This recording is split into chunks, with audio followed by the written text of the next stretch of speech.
the U.S. military continues to claim that no civilians have died. The Amnesty International report investigates 5 incidents in Lower Subel, Somalia, in which 14 civilians were killed and 8 injured. The Liberty Beat is sponsored in part by Brave Botanicals, high-quality kratom and CBD at reasonable prices with excellent customer service. Brave Botanicals is activist-owned and mission-driven, fighting for your right to consume plant-based medicine and natural remedies. Find out more at mybravebotanicals.com. And listen up, Liberty Beat listeners. Right now, you can save 10% off your purchase by using promo code SNLS at checkout. This is the latest edition of the Liberty Beat, online at libertybeat.news and snls.news. I'm Mick Murrow reporting. Your news now continues. Documents obtained by the American Civil Liberties Union reveal that local police are helping ICE spy on Americans. That word comes in a report from The Mind Unleashed, which says that in May of 2018, the ACLU of Northern California filed a Freedom of Information Act lawsuit against the U.S. Immigration and Customs Enforcement after the agency refused to comply with requests for records related to a massive automatic license plate reader database operated by a company called Vigilant Solutions. The records reveal that local law enforcement agencies are helping ICE by sharing residents' location information with the federal agency. The documents reveal that more than 9,000 ICE agents have access to the license plate reader database as a result of a $6.1 million contract with Vigilant Solutions. The Verge first reported on the contract in 2018. In yet another major move from the Lawyers Committee for 9/11 Inquiry, architects and engineers for 9/11 Truth, and 9/11 victim family members Robert McIlvaine and Barbara Krukowski-Rastelli, a joint federal lawsuit has been filed to assess any evidence the FBI may have known about that contributed to the destruction of the towers on 9/11, which may have been kept from Congress. The complaint cites the failure of the FBI and its 9/11 Review Commission to assess key 9/11-related evidence that the FBI can be shown to have had or been aware of. According to the press release issued by architects and engineers for 9/11 Truth, the evidence is relevant to the 9/11 Review Commission's and the FBI's compliance with the mandate from Congress, which should have been assessed by the FBI and 9/11 Review Commission and reported to Congress. The complaint also cites the destruction by the FBI of evidence related to the high fibers. Support for the Liberty Beat comes from the Conscious Resistance Network, featuring videos, news reports, and articles from a spiritual anarchist perspective. Experience the Conscious Resistance at theconsciousresistance.com. How would you like to have your business featured on the Liberty Beat? You can. It's simple. Just send an email to libertybeat@snls.news for details. This is the Liberty Beat, produced in partnership with SNLS News and listeners like you. The Liberty Beat is online at libertybeat.news and snls.news. I'm Mick Murrow reporting with the latest edition of the Liberty Beat, reminding you, spread liberty with a smile.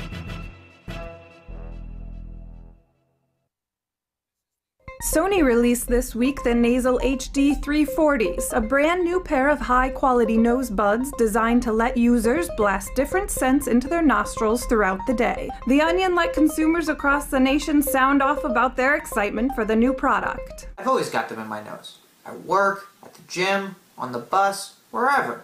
These days, I can't stop smelling tennis ball. Retailing for $49.99, the nose buds accompany the launch of Sony's new online odor store, which sells over 22,000 different smells for download and immediate inhalation. Still, not everyone is quite as enthusiastic about the new product. These things suck. I mean, a lot of times it only works out of the right nostril. The other day I tried smelling picnic table. It smelled more like hardwood floor. And also, to be honest, I have a really hard time breathing with these things on. This is the Onion News Network.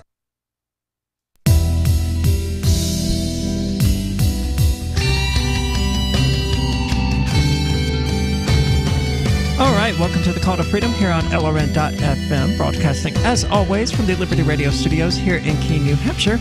Now, I'm your host, Aria DiMezzo of the anarchistshemale.com, and I'm joined in the studio today by Michael Hampton from BitcoinHistory.com. And we are fine. God, we are alive. So many messages in the past 2 days.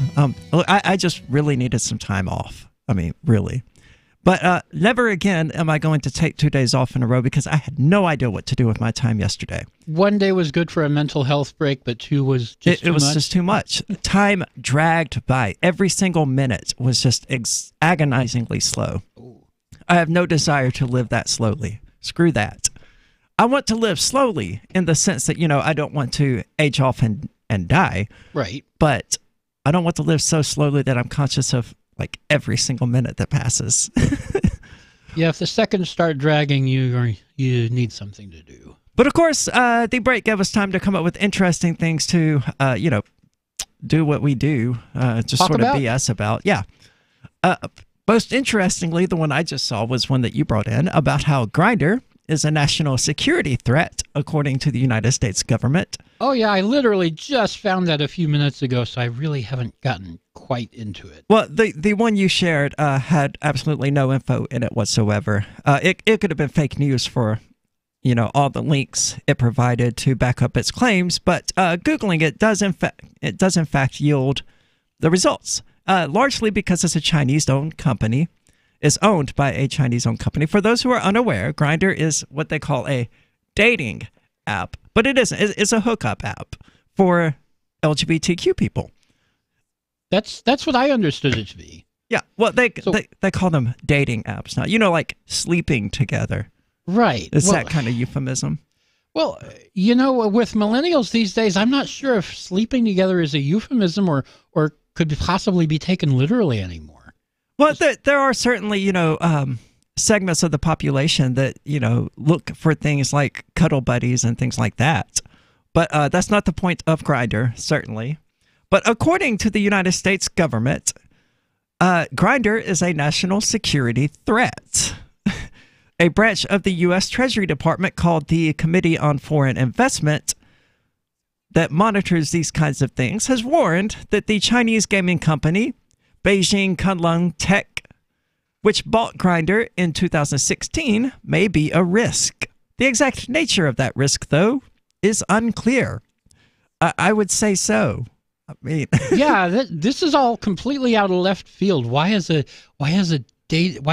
hookup app for LGBTQ people a security threat, a national security threat? Well, I mean, it does rely heavily on location information. So obviously, they could code some backdoor for the Chinese government or whatever that allows the Chinese government to know the locations of all the app users.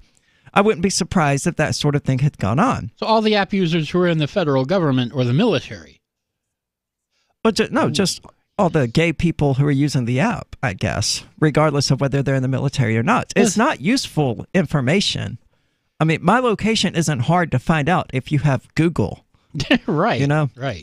We just said it 3.5 minutes ago. Well, the thing about national security, in quotes, is that when the government says it, they mean the security of the government, not the security of the people in the country.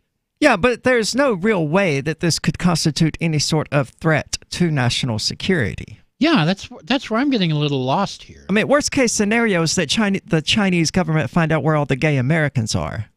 Or it's just not even all the gay Americans, just the gay Americans who use Grindr. Could be. There could be that there are gay Americans still in the closet, and they could blackmail them, possibly. Oh, that's true. That's true. Speaking of closeted things, though, I was asked today, while attending PortFest this year, to give a panel on accepting oneself, which leads to the acceptance of others, which leads to stronger communities. We don't have a good title for it yet. I'm sure a good title will come up somehow or other. Yeah, but that's essentially what it is people living in the closet, whether they're in the closet because they're an anarchist or libertarian and they're surrounded by statists, whether they're in the closet because they have cancer and they're worried about being judged or, demonized by family and friends, or whether they're, gay and they don't want to deal with the repercussions of that. It's all about living in the closet, and that's not good. Yeah, well, for some people, the closet is a way of life. It's necessary because maybe they have parents who would disown them or possibly threaten them with violence if they came out. Well, sure, but at a certain point, you become an adult, and their ability to harm you becomes diminished a little. Well, no, at that point, it's about whether or not you're willing to allow them to harm you. You can disassociate from your parents at any time after you turn 18. Oh, yeah. And in a lot of states before you turn 18. It's not going to really make your life much easier, but it beats having to live in the closet because of that kind of crap, you know? Oh, yeah. But, or if you're an anarchist and you can't discuss anarchism, because I was asked at work a few weeks ago, you know, what our radio show is about. And it was super hard to answer that question. Because it was a military dude who asked me this, a former Marine. It's like, what's your show about? I'm like, well, it's about how you're immoral for shooting brown people for hire. Did you actually say that? No. Like those? Oh. No, I sat there and said, and I looked at our boss. I was like, I don't, because, you know, she knew, she knows. So I was like, I don't know how to phrase this in a way that won't cause problems.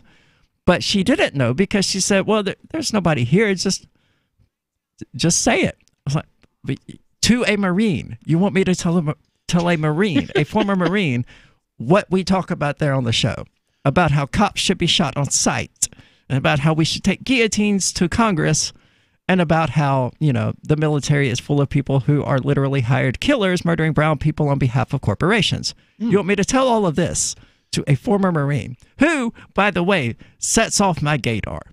Oh, my. And I'm not the only one who has their gaydar just going nuts around this dude who crosses his legs more than I do.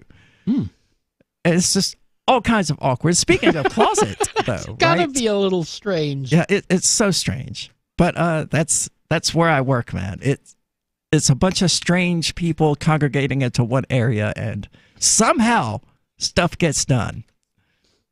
And, you know, that's sort of the beauty of libertarianism and individualism in the first place, is that you can take all of these weird people, because that's what PerkFest is. It's a gathering of 2,000 of the weirdest people in the United States, really, who just get together and be weird. And it creates this this strong, heterogeneous community that isn't easily destroyed because it's built on something real. It's built on individualism and love for one another. That might seem a little ironic or oxymoronic, but it is true that we all come together here because we believe in the individual. Right. Yeah. But not really speaking of the individual, but there's not much more to go over about Grindr. But there was a really interesting thing that happened in the last few days. I don't know exactly when it happened, but Representative Mike Lee got in front of the House of Representatives. Oh, yes. And became what they were describing on Twitter as a general in the meme war. Oh, my goodness. Yes, he went off on... He did. Now, the New Deal was proposed to the House of Representatives by some of the young upstart Democratic Congress people. Yep. And it was shot down. The Green New Deal. It was sitting down in smoke and flames from what I'm seeing. 0 to 57 was the vote, with 43 Democrats voting present. They voted present? Yes. Like, I'm here and that's it. That's it? Wow. And 4 of the Democrats actually voted no. But the people who actually proposed the bill and put it forward, they voted yes, right? No. What? So the people... So Alexandria Ocasio-Cortez... This was a Senate vote, and those people were in the House. Okay. So they weren't voting. The Senate voted it down. Right. Okay. But the House of Representatives, as far as we are aware, has not yet. As far as I know. But we're going to get into exactly what Mike Lee did, and we're probably going to play the video because it's not overly long, it's clean, and it's absolutely hilarious if you've never seen it. Oh my goodness, yes it is. I watched this earlier, and it's worth the time. Or if you've just never listened to it, don't go anywhere. This is the Call to Freedom, and we're going to get into that here in just a moment.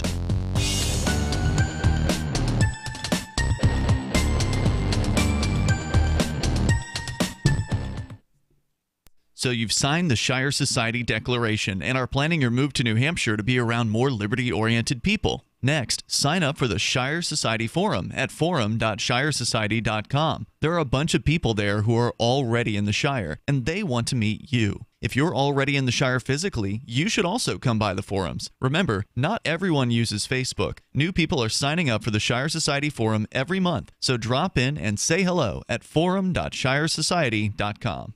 The Supreme Court's sidekick, Kid Justice, is killed by mad genius Dr. Contempto. Thousands of elderly Japanese Americans are rounded up for an internment camp's 70th reunion, and a report confirms the habitat of Bengal tigers is now down to a studio apartment in Jaipur, India. As it was once prophesied in the weekly news recap videos of old, here now it emerges before your very eyes. This is the Onion Week in Review.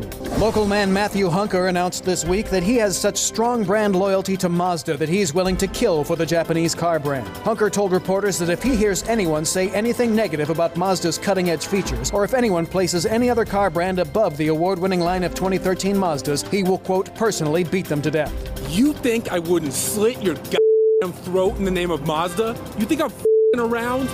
Go ahead, say something bad about the top-rated Mazda 6, or the award-winning CX-5. See what f***ing happens. I f***ing dare you. You think I'm afraid to go to jail? This is the Onion News Network.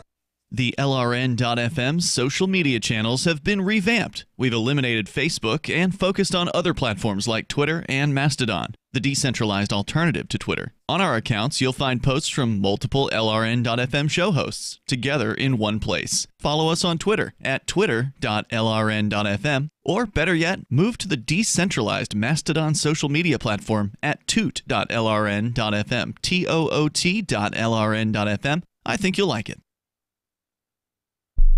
The new 4th edition of Healing Our World, The Compassion of Libertarianism, will take your understanding of liberty to a deeper level and has over 1,300 updated references, new cartoons, and a foreword by Dr. Ron Paul. With discounts for multiple book purchases, the 4th edition of Healing Our World is a great gift for the liberals, pragmatists, environmentalists, and Christians in your life who think libertarianism is cold-hearted. Get yours today at healing.freetalklive.com and use promo code FTL for a $5 discount.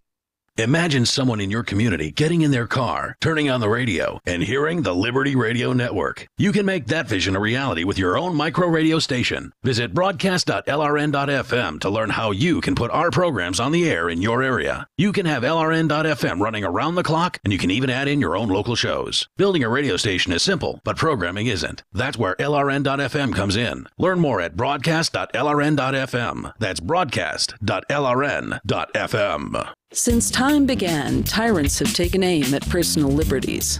Now there's a movie that aims back.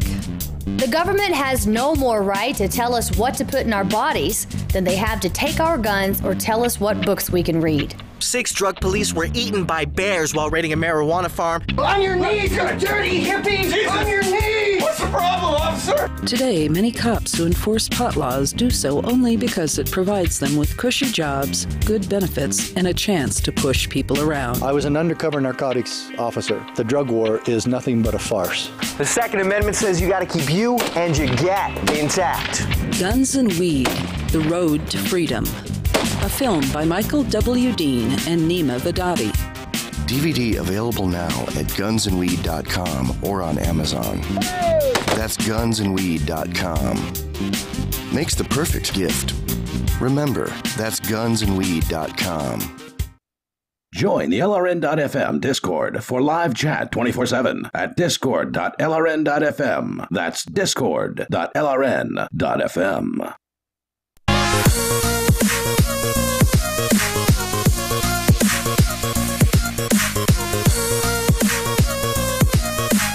All right, welcome back. This is the Call to Freedom. As always, you're invited to give us a call at 603-283-6160. Again, that's 603-283-6160. Or if you prefer clearer quality, you can use the Discord call-in lines, which you can find at discord.lrn.fm. Now, as we talked about before we went out just a moment ago, Senator Mike Lee had some things to say about the Green New Deal. And we're going to comment on it as we go, obviously, because we're doing a show here. It's not good radio to just turn it over to Mike Lee to let him ramble on about velociraptors. But we are going to go now to Mike Lee, who begins his presentation with a picture of Ronald Reagan riding a velociraptor. This is, of course, a picture of former President Ronald Reagan. Naturally firing a machine gun while riding on the back of a dinosaur. You'll notice a couple of important features here. First of all, the rocket launcher strapped to President Reagan's back, and then the stirring, unmistakable patriotism of the velociraptor holding up That's weird. a tattered American flag, a symbol of all it means to be an American. Now, it's important to critics remember might quibble. that he is doing this in the House of Representatives, right? In the Senate. And he's in the Senate? I thought he was a representative. No, he is a senator. Okay.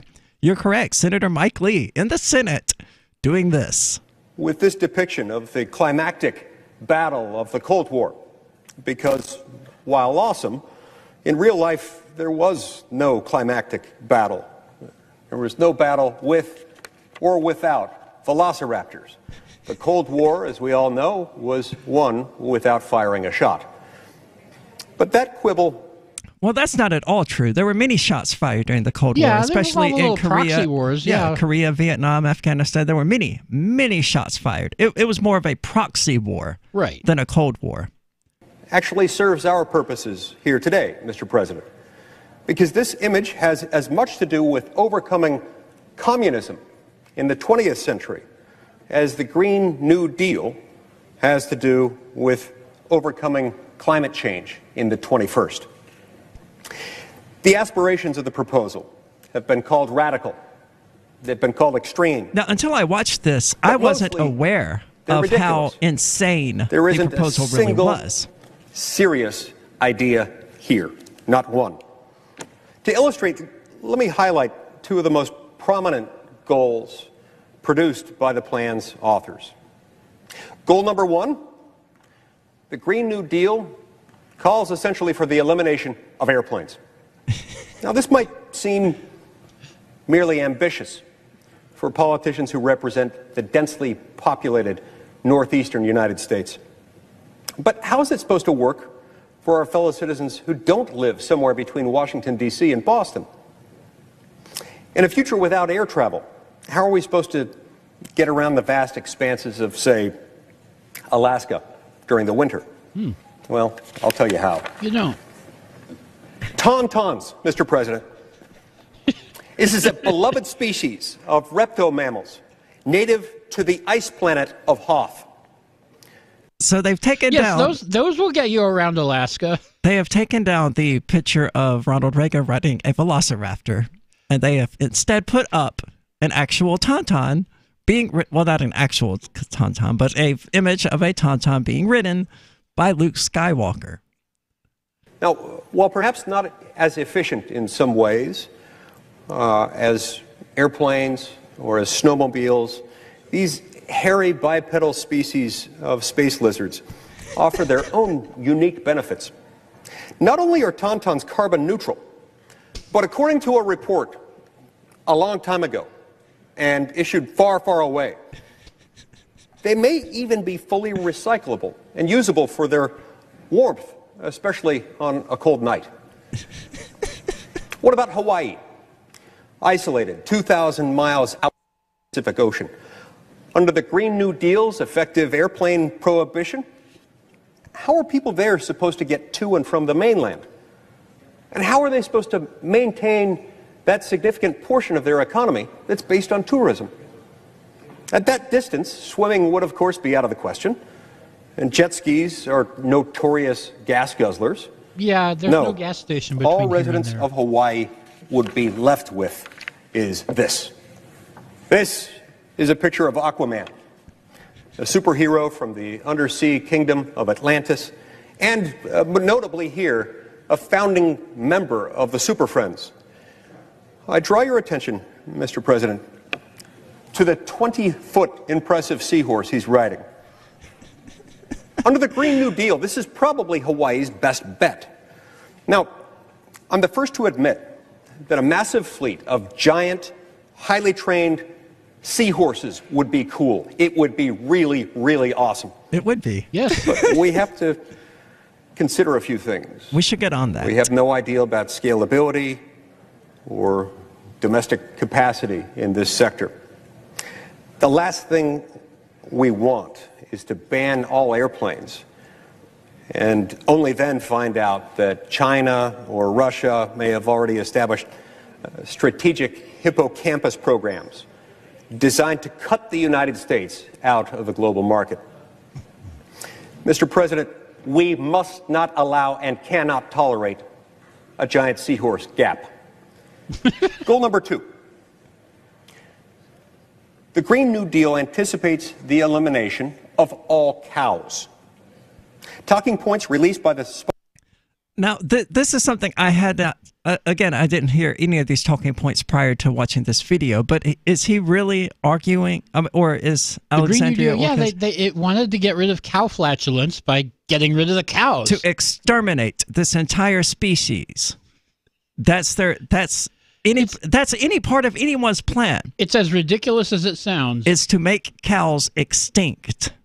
Yeah. I mean, it's not ridiculous. Humans we made plenty of animals go extinct. But I was under the impression that the whole point of this environmentalism and Green Deal stuff was to, help it so that animals could continue existing in spite of our wrecking the environment. Not animals that humans use for meat. But I mean, those don't count. That's certainly a solution to the global warming problem, is just to make extinct all of the animals, and then we don't have to worry about it anymore. Right. Then humans can go extinct, and then we'll be fine. Sponsors of the resolution, the day it was introduced, cited the goal of, quote, fully getting rid of, and I'll paraphrase a little bit here, flatulating cows. Now, Mr. President, I share their concern. But honestly, I think you've got to remember that if they think the cows smell bad, just wait till they get a whiff of the seahorses. But back to the cattle. I've got a chart to illustrate this trend. As you can see, Mr. President, on the left, these little cows represent the bovine population of America today. On the right is the future population under the Green New Deal. We would go from about 94 million cows to 0 cows. More of this insanity in just a moment, because we haven't even gotten to Sharknado yet. And oh yes, we have to get into Sharknado. Oh yes. This is the Call to Freedom, and Mike Lee, I have to agree, you are officially a general in the Great Meme War.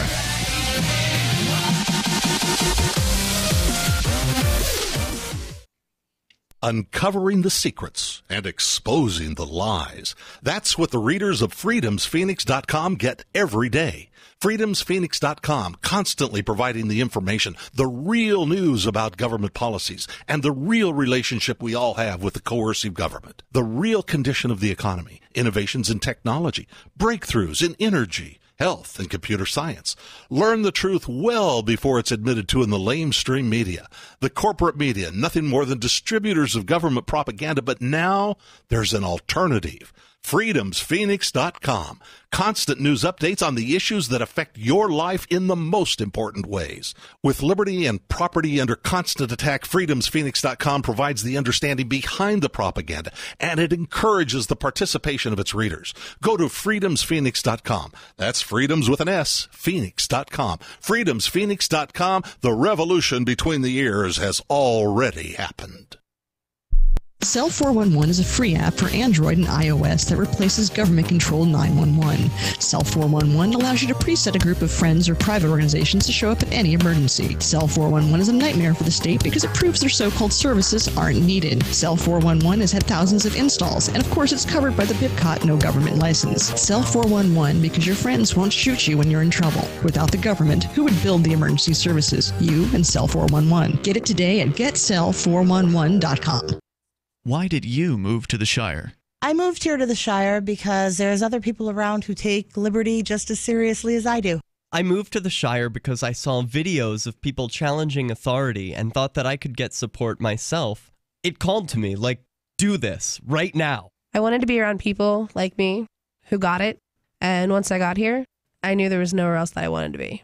I've always wanted to change the world, so I moved to the Shire to join people who were actually working towards doing the same thing. The people here are awesome, loving, and positive. It was for the adventure and for the feeling of something important is happening here, and I just wanted to come to sort of be part of that. Visit ShireSociety.com to read and sign the Shire Society Declaration and learn the reasons why, if you love liberty, you should immigrate to the Shire. Plus, connect with others via the forum at shiresociety.com. That's shiresociety.com. Did you know we've taken our LRN.FM telephone listen line to a new level with the LRN.FM audio on demand line? Now you can call 712-770-8447 anytime and listen to LRN.FM's live feed. And you can listen to a bunch of our original shows on demand. Long distance fees may apply. Just dial 712-770-8447 and choose from the menu. 712-770-8447.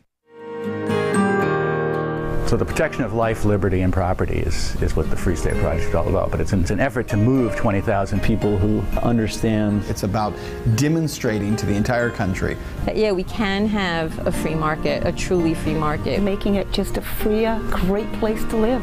It's the world's largest voluntarist libertarian community, and it's only getting bigger. That's amazing, to be able to move to a place where other people passionately believe in being free and independent. What the Free State Project is managing to do, though, is to put their money where their mouth is. It's physically getting up across the country and saying, let's go someplace and let's demonstrate the power of these ideas. There's a lot of kind of philosophy that surrounds liberty. There's a lot of thinking about it and talking about it. But here in New Hampshire, people are doing it. 101 Reasons Liberty Lives in New Hampshire, a documentary by Free State Project early movers. Watch it free at 101reasonsfilm.com. 101reasonsfilm.com. You're listening to the best liberty-oriented audio streamed around the clock, on the air and online. This is the Liberty Radio Network at LRN.FM. Oh,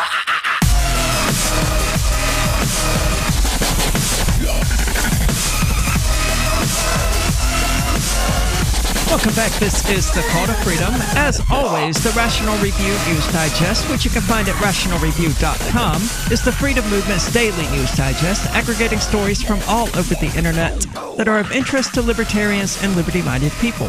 They include podcasts, videos, blogs, and news articles, and are now a source for people to receive the Call to Freedom's podcasts. So be sure to check them out at rationalreview.com to stay up to date on all the happenings in the wider world. I'm looking forward to seeing the articles tomorrow about Mike Lee's shenanigans. This is rich. It really is. And it's only going to get better, is we are proud to say. No more milk, no more cheese, no more steak, no more hamburgers. Over the state work period last week, I visited some farms to find out for myself what Utah's own bovine community might think of the Green New Deal. Every cow I spoke to said the same thing. Boo. The authors of this proposal will protest that these goals are not actually part of the Green New Deal, but were merely included in supporting documents accidentally sent out by the office of the lead sponsor in the House of Representatives. But, Mr. President, this only makes my point. The supporters of the Green New Deal want Americans to trust them to reorganize our entire society, our entire economy, to restructure our very way of life, when they couldn't even figure out how to send out the right press release. Now, he's not wrong. That's the issue with central planning as a whole, is that they promise you all of these wonderful little things that they're ultimately unable to deliver on. They can't deliver because central planning doesn't work. No, I mean, it works for a time, but it does ultimately collapse because, you know, they don't have a realistic way to respond to changes in the circumstances as quickly as free market solutions do. It's part of what the road to serfdom is about. We should be extremely leery when these people come promising us all of these solutions to various problems, because that's how you get fascism. That 100% has always been how you get fascism. And as he characterized it in The Road to Serfdom, as F.A. Hayek did, it wasn't some weakness in the German people or some moral failing on their part that led them to Nazism and to Hitler. It was their belief in the central planners. And if you don't believe we're susceptible to that, then all you have to do is look at all of the people who are supporting the new Green Deal and this notion that the congressional officials can indeed plan our entire lives and societies and restructure everything according to what they think You don't is believe best. people are susceptible to that? Look at MSNBC. I mean, it's all right there on the front page. So turning back to Mike Lee, who is trolling the crap out of the Senate. The Green New Deal is not a serious policy document because it's not a policy document at all. It is, in fact, an aesthetic one. He's about to make some really great The resolution points. is not an agenda of solutions. It's a token of elite tribal identity, and endorsing it a public act of piety for the chic and woke. And on those embarrassing terms, it is already a resounding success. No Utahn needs to hear pious lectures about the gravity of climate change from politicians from other states. For it was only in 2016, as viewers of the Sci-Fi Network will well remember, when climate change hit home in Utah, when our own state was struck not simply by a tornado, Mr. President, but by a tornado with sharks in it. These images are from the indispensable documentary film Sharknado 4. Governor Herbert bravely fought the animal off with the tennis racket that he keeps by his desk, precisely for occasions such as this. So let's be really clear, Mr. President. Have you seen any of these Sharknado movies? I have not seen any of the Sharknado. I've heard of them, but I have not actually seen them. I've not seen them either because it seems to me like they're trying to pull a "it's so bad it's good" thing. Right, and like that The just Room doesn't did. appeal to me. But The Room didn't do it on purpose. You know, it was just a really bad movie. And the Birdemic was another one that turned out to just be a really bad movie, but at the same time, it's so bad that it's good. Plan 9 from Outer Space is another one that people commonly talk about. I'm not sure you can do such a thing intentionally. But I don't think they're trying to make any sort. I mean, it's called Sharknado, so I think it's fair to say that they're probably not trying to make high art over there. Right. This was not intended to be a good movie. It was definitely intended to be bad. They've got to be making some kind of money, though. I mean, they've made 4 of them now, at least. They've made 4 of them? He said it's from Sharknado 4. Oh, my. So, clearly, there's something amusing about them. This is what I get for not owning a TV. Yeah, I don't get the appeal of things like that. It's just so over the top, so ridiculous, I guess, is the idea behind it. And, you know, that's sort of what the Green New Deal is, if what they actually want to do is, you know, cause an extinction level event for the cows and eliminate all air travel. I'm not sure what they think reality is, but neither of those things are really feasible. I mean, sure, we could technically eliminate air travel, yeah, and we could could ban technically airplanes. kill all the cows, but I'm not sure what that's going to do for global warming. And this hysteria that the left peddles about global warming, look, I don't give a crap if global warming is real or not, because I understand how climate works, and I know that even if it's real, all the doom and gloom that they prophesy about how we only have 12 years to live or whatever. That's what they said 12 years ago. It's absolute nonsense. And anybody who has any understanding of geology and the thousands and hundreds of thousands and millions of years over which these things happen should be laughing at them. Because it's obvious that even if humanity is changing the climate, you know, it took the cyanobacteria who overwhelmingly populated the Earth back 4 billion years ago. It took them millions of years to change the atmospheric makeup to contain oxygen. You know, it's funny you should mention that, because I read a headline the other day. I don't remember all the details, but apparently this 10,000-year-old arrow fell out of a melting glacier ice. And my thought on that was 10,000 years ago, that arrow froze into a freezing glacier. Yeah. So it has obviously been this warm before and warmer with people around. I think that's one of the main criticisms against climate change is that, you know, the Earth's climate fluctuates all by itself. And that we've been in a warming period anyway, geologically speaking, and whether or not humanity is causing it or whether or not it's a natural event, we just don't know.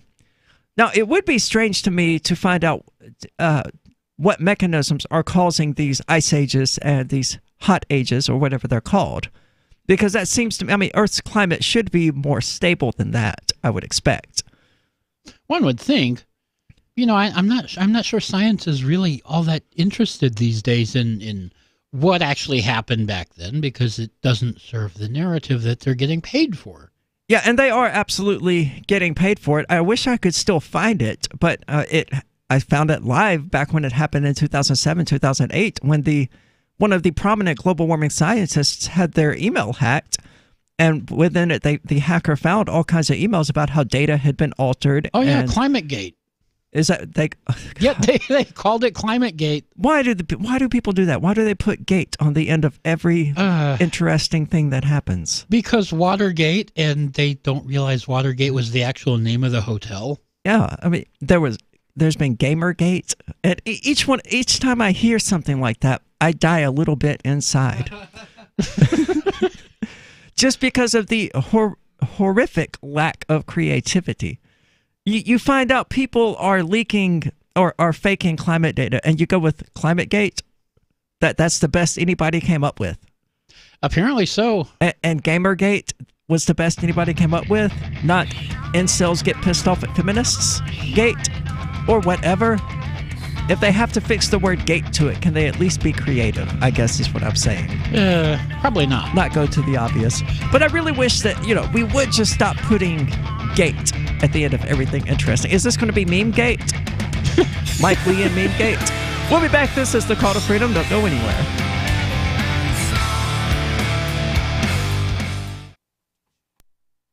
When you hear the word lobbyist, you probably think about greedy corporations, but not all lobbyists are the same. Some are fighting for the freedoms you hold dear. Liberty Lobby LLC is doing just that in New Hampshire, working hard to represent you, not some special interest group. You can help by going to libertylobby.info, where your contribution will give us the tools we need to ensure that your voice is heard. Visit libertylobby.info today to find out more. When you're coping with bad news and the news media come calling, and they will, don't clam up. As notorious political figures find out the hard way, the cover-up can be worse than the crime. So get out in front of unfavorable news about your company, your group or organization, or yourself.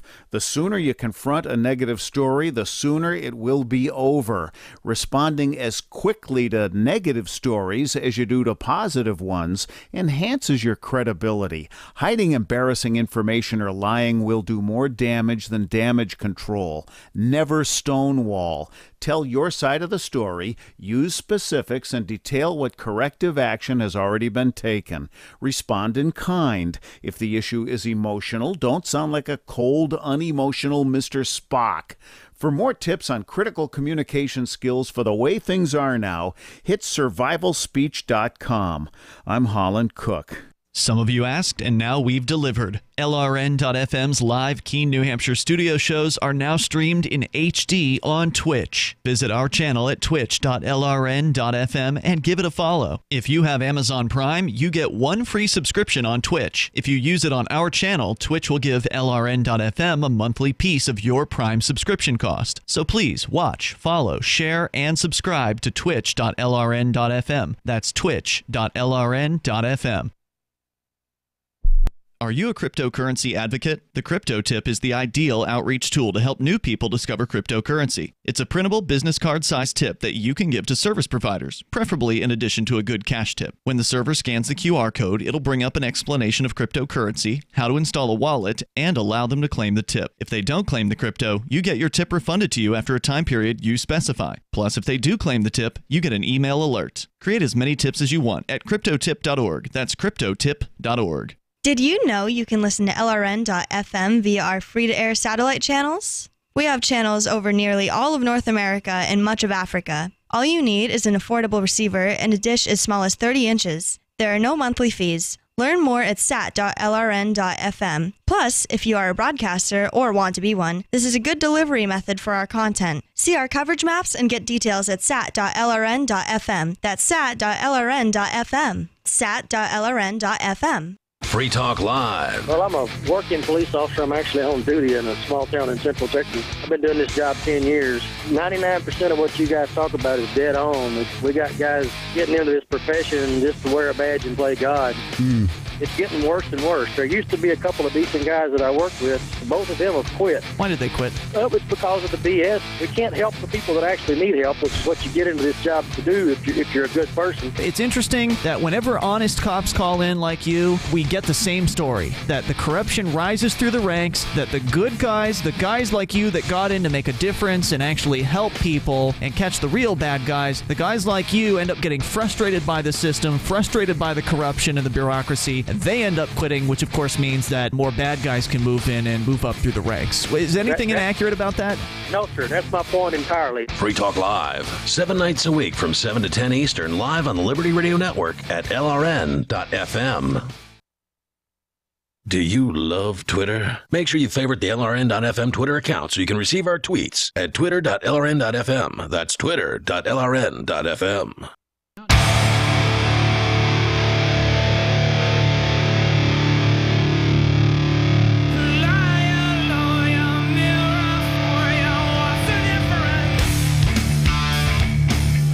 Welcome back. This is the Call to Freedom, and maybe you want to have sex with prostitutes and then arrest them, or bust people for drugs and then sell them on the side for a nice little bonus. If you've ever wanted to enjoy the power rush of being a cop without all the paperwork, then you should try the Thin Blue Line game, which can be found at thinbluelinegame.com. It's the only card game in the world that allows you to shoot someone over a broken taillight and then escape accountability with the magical phrase, "I feared for my life." You know, typical cop stuff. Get it now at thinbluelinegame.com. Assault and battery is not included, but you can order your copies and use the coupon code CTF to have all shipping costs waived. So go get it. That's thinbluelinegame.com. And we've been discussing Climate Gate and the various, or Meme Gate, as we're going to call it here on the show. We're doing that ironically, which was Mike Lee standing in front of the Senate and apparently addressing the president, judging by his use of the president Mr. of President. the Senate. Oh. Which is a strange title for the Vice President of the United States. That is strange. Okay, so he said this to Mike Pence. So Mike Pence had to listen to Mike Lee talking about Sharknado and cow flatulence. And so did a few other people. There is no part of this that I dislike. But moving on to the... Michael also brought in a story that, you know, since we're about to go out for a long moment, we want to get into this very, very quickly. Oregon considers allowing grown adults the privilege of pumping their own gas. Oh, my goodness. Now, this was always strange to me because I wasn't even aware that it was a thing until I passed through New Jersey last year on the way to PorcFest. And what do you mean I can't pump my... What? Yeah, and was not allowed to pump my own gas. Like, I'm from Mississippi, dude, where you can sit there at the gas pump and huff gas and nobody's going to care. I had the same thing happen in Oregon. I get out of my car, I pop the gas cap open, and I'm about to reach for the pump, and this guy starts running over and like, what do you think you're doing? Stop! Like, what? So this is a real thing that's not just in New Jersey, apparently. There are other states that prohibit the ordinary person from pumping their own gas. As moronic as that probably sounds to people who, you know, to most of us, live in the world where they're capable of pulling out this hose and holding down the lever. Yeah, if you can operate a garden hose, you can pump your own gas. I mean, it's not hard. No, it certainly isn't hard. But yesterday, political news website Roll Call reported on how U.S. Representative Josh Gottheimer was forbidden from handling any nozzles during a day he spent working at a service station in his district. Part of the congressman's periodic Josh on the job tactical gambit to attempt to look like a normal person. Now, I'm confused. Even if you work for the gas station, is there some kind of special training licensing program they have to go to? There's a special training you have to go You're joking. Through. Yep, no joking. They have a special training program to teach people how to pump gas. Yep. It goes back to 1949. Yeah, thanks to a 1949 state law, only a gas station employee with 1 day's training and a signed certificate from a manager is able to gas up cars. Doing so without the proper qualifications could net fines as high as $500. Now, we're making fun of this because it really is ridiculous that anyone would need a license to pump gas. I mean, how did this ever even become a thing? Protectionism. That's what it is. Protectionism for gas station employees to give them surely teenagers jobs. Surely that couldn't have been the argument that the state put forward when it first proposed this. Oh, I'm sure it wasn't. They probably used some. Well, actually, it might have been. It's probably for the children or some kind of nonsense. Yeah. Oh, it's for safety. That's what it was. Safety. Yeah, for the children. Well, this way we know they're not pumping it into containers and going home to huff it or whatever, because only the licensed employee. Well, they'll pump it into a container for you. Okay. So No, it doesn't make any sense. So there's absolutely no point whatsoever. No, there's no point whatsoever. According to neoliberal, that's a strange name to choose for oneself. I was not aware that anyone was particularly happy to be called a neoliberal. New York, we have good pizzas and bagels. California, we have surfing. Maine, we have the best lobster in the country. New Jersey, our residents never have to pump their own gas. Yeah, sure. When it was -3 degrees and with a -20 wind chill, I was not particularly happy to be out there pumping my own gas. Yeah, well, it never really gets that cold in New Jersey anyway. But well, I mean, I could see some value in a full service station and those kinds of things if you want to seek out and use that full service station. Yeah, you should have the option. But does this not increase gasoline prices? A little bit. I would imagine so, because you have to pay some guy to actually stand out there and pump the gas. Yeah, because they can't just stand in the store like they do at most service stations and take your money and tell you to have a good day. Right. Which is all that they should do, unless you're going to tip them. I would imagine. No. And I think that that's probably an interesting inversion as well, because I did work at a gas station once. I did have somebody ask me to pump their gas, and I did it, and they tipped me $5 for it. I would imagine that most of these people in Ohio and New Jersey, and I don't know this is purely speculation, but I love talking out of my rear here on the air. I would imagine that most of them do not get tips. Yeah, I would imagine not. That's kind of like one of those minimum wage jobs where you just, you're there. It doesn't take any skill, despite what these pumping gas in New Jersey requires a full day of apprenticeship training with the attendance proficiency to be documented by a certificate.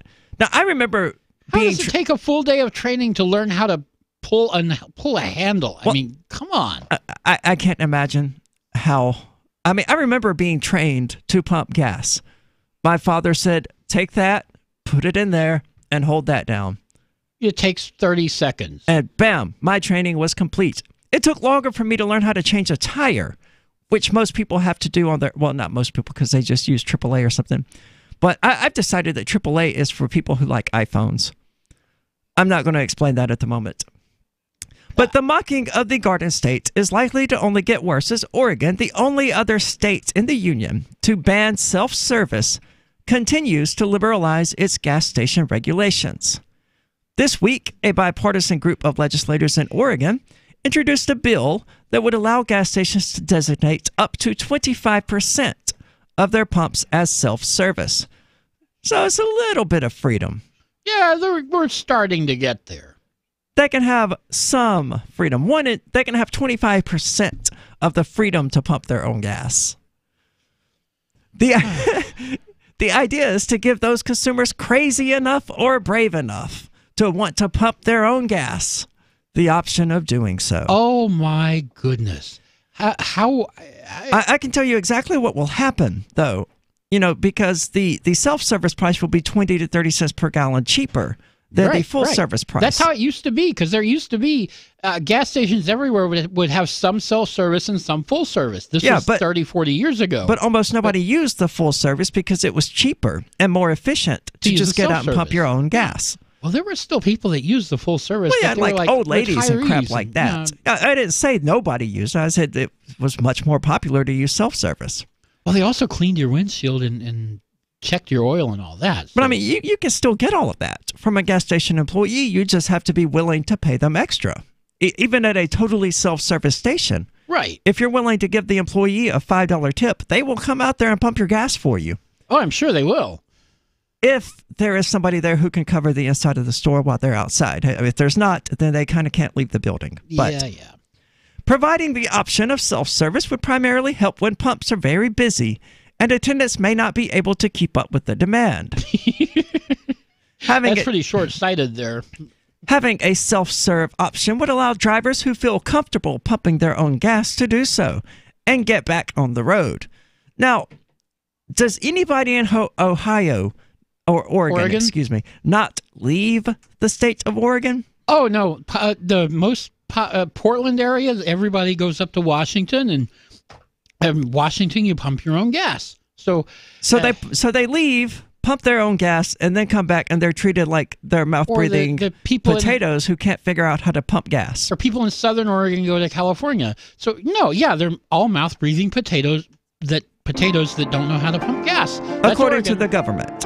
According to the government. But I would be surprised if a quarter of the people in Oregon didn't know how to pump gas. No, maybe not, but it's not hard to figure out. So, applause to the people of Oregon. Maybe you can get your big girl panties on and actually pump your own gas one day. But here's your 25% of freedom brought to you live by the government. Be sure to thank them. Is spreading the message of liberty, cryptocurrency, and peace around the globe worth $2 per month to you? As you may already know, in addition to our internet feed, LRN.FM broadcasts on free-to-air satellite across North and Central America, as well as Sub-Saharan Africa. And we've been available on satellite for free 24/7 since 2010. The LRN.FM free-to-air satellite signal is reaching some of the most oppressive regimes in the world, and there's no doubt our ideas are making an impact. You can learn more about the channel's impact by watching the 3-minute video at fund.lrn.fm. If you'd like to help free minds globally with our ideas of liberty, cryptocurrency, and peace, you can donate as little as $2 per month via fund.lrn.fm. You can help us continue and expand our satellite broadcast to multiple continents. Visit fund.lrn.fm today, and thank you for your help. Don't forget to share the link on social media. That's fund.lrn.fm. Now that you've found the Liberty Radio Network at LRN.FM, you may want to help expose others to our great programs. To assist you in doing so, you'll find resources at promote.lrn.fm, including details on how to get a free bumper sticker, quarter-page flyers you can print out and distribute, banners for your website, as well as files that will allow you to make your own custom banners and graphics. Visit promote.lrn.fm and help bring new listeners to the Liberty Radio Network. That's promote.lrn.fm. Did you know you can legally exit the U.S. federal income tax system? Well, it's true, and thousands of American nationals are doing it. The 16th Amendment and the Internal Revenue Code are legal, but only in a limited jurisdiction. This is the basis behind the voluntary nature of the income tax. Learn the exit strategy provided by Congress. Find out more by visiting weissparis.com and watch our numerous videos. That's WEISSparis.com. More of the Call to Freedom is coming up next, live after the news on the Liberty Radio Network at LRN.FM. This is the Liberty Beat, your daily source for liberty news and activist updates. Produced in partnership with SNLS News and listeners like you. Online at libertybeat.news and snls.news. I'm Mick Murrow with your latest edition of the Liberty Beat. Gold is trading at $1,316. Silver is trading at $15.37, and Bitcoin is trading around $4,009. Today's prices are brought to you by InnoScale. Take off with Managed Cloud. Looking for a safe, secure way to store your important files online? Then let InnoScale handle it for you. Their high availability cloud servers are the perfect solution for clients needing one or more secure, scalable servers with built-in hardware failover protection. For details, see them online at InnoScale.net. In the news, a new report from Amnesty International reveals that U.S. airstrikes from aircraft and drones have increased in Somalia, resulting in the deaths of at least 14 civilians. The Conscious Resistance, citing the Mind Unleashed, says that due to a literal blackout of all news related to the ongoing wars waged by the U.S. military, most Americans can't name the nations in which the military is currently engaged in conflict or dropping bombs. The report, titled The Hidden U.S. War in Somalia, details the history of terrorist attacks by al-Qaeda and al-Shabaab, the history of U.S. military involvement in Somalia, the current numbers on drone strikes and the impact on Somalis. The report also outlines conclusions about how the U.S. military should approach the situation moving forward. The report shows the U.S. military has tripled the annual rate of drone strikes in Somalia since April 2017. The number of strikes in 2018 was higher than strikes taking place in Libya and Yemen combined. Despite the increase in strikes, the U.S. military continues to claim that no civilians have died. The Amnesty International report investigates 5 incidents in Lower Subel, Somalia, in which 14 civilians were killed and 8 injured. The Liberty Beat is sponsored in part by Brave Botanicals, high-quality kratom and CBD at reasonable prices with excellent customer service. Brave Botanicals is activist-owned and mission-driven, fighting for your right to consume plant-based medicine and natural remedies. Find out more at mybravebotanicals.com. And listen up, Liberty Beat listeners. Right now, you can save 10% off your purchase by using promo code SNLS at checkout. This is the latest edition of the Liberty Beat, online at libertybeat.news and snls.news. I'm Mick Murrow reporting. Your news now continues. Documents obtained by the American Civil Liberties Union reveal that local police are helping ICE spy on Americans. That word comes in a report from The Mind Unleashed, which says that in May of 2018, the ACLU of Northern California filed a Freedom of Information Act lawsuit against the U.S. Immigration and Customs Enforcement after the agency refused to comply with requests for records related to a massive automatic license plate reader database operated by a company called Vigilant Solutions. The records reveal that local law enforcement agencies are helping ICE by sharing residents' location information with the federal agency. The documents reveal that more than 9,000 ICE agents have access to the license plate reader database as a result of a $6.1 million contract with Vigilant Solutions. The Verge first reported on the contract in 2018.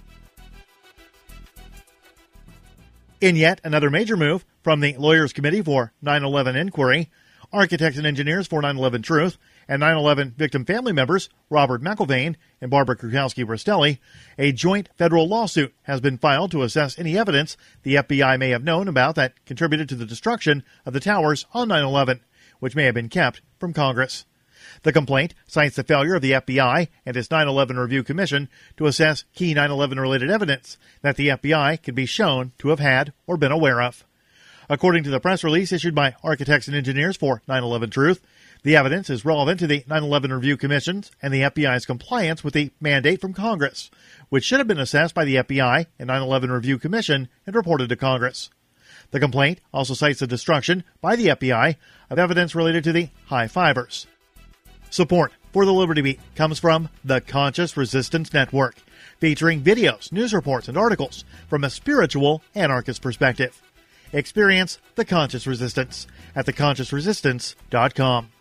How would you like to have your business featured on the Liberty Beat? You can. It's simple. Just send an email to libertybeat@snls.news for details. This is the Liberty Beat, produced in partnership with SNLS News and listeners like you. The Liberty Beat is online at libertybeat.news and snls.news. I'm Mick Murrow reporting with the latest edition of the Liberty Beat, reminding you, spread liberty with a smile. Thousands took to the streets to protest the NYPD's Stop and Kiss program. New Yorkers who've been stopped often say the encounters feel extremely intrusive.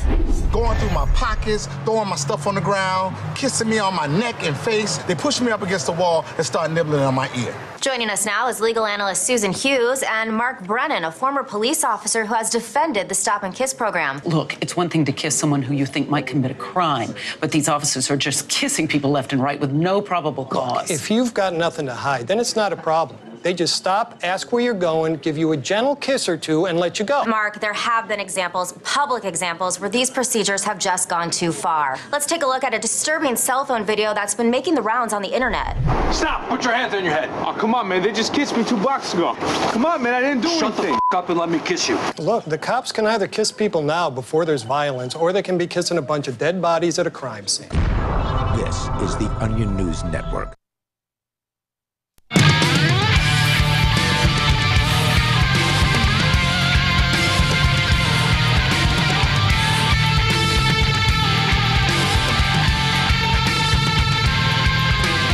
Welcome back. This is the Call to Freedom, and as always, you're invited to give us a call at 603-283-6160. Again, that's 603-283-6160, or for clearer quality, you can use the Discord call-in lines, which you can find at discord.lrn.fm.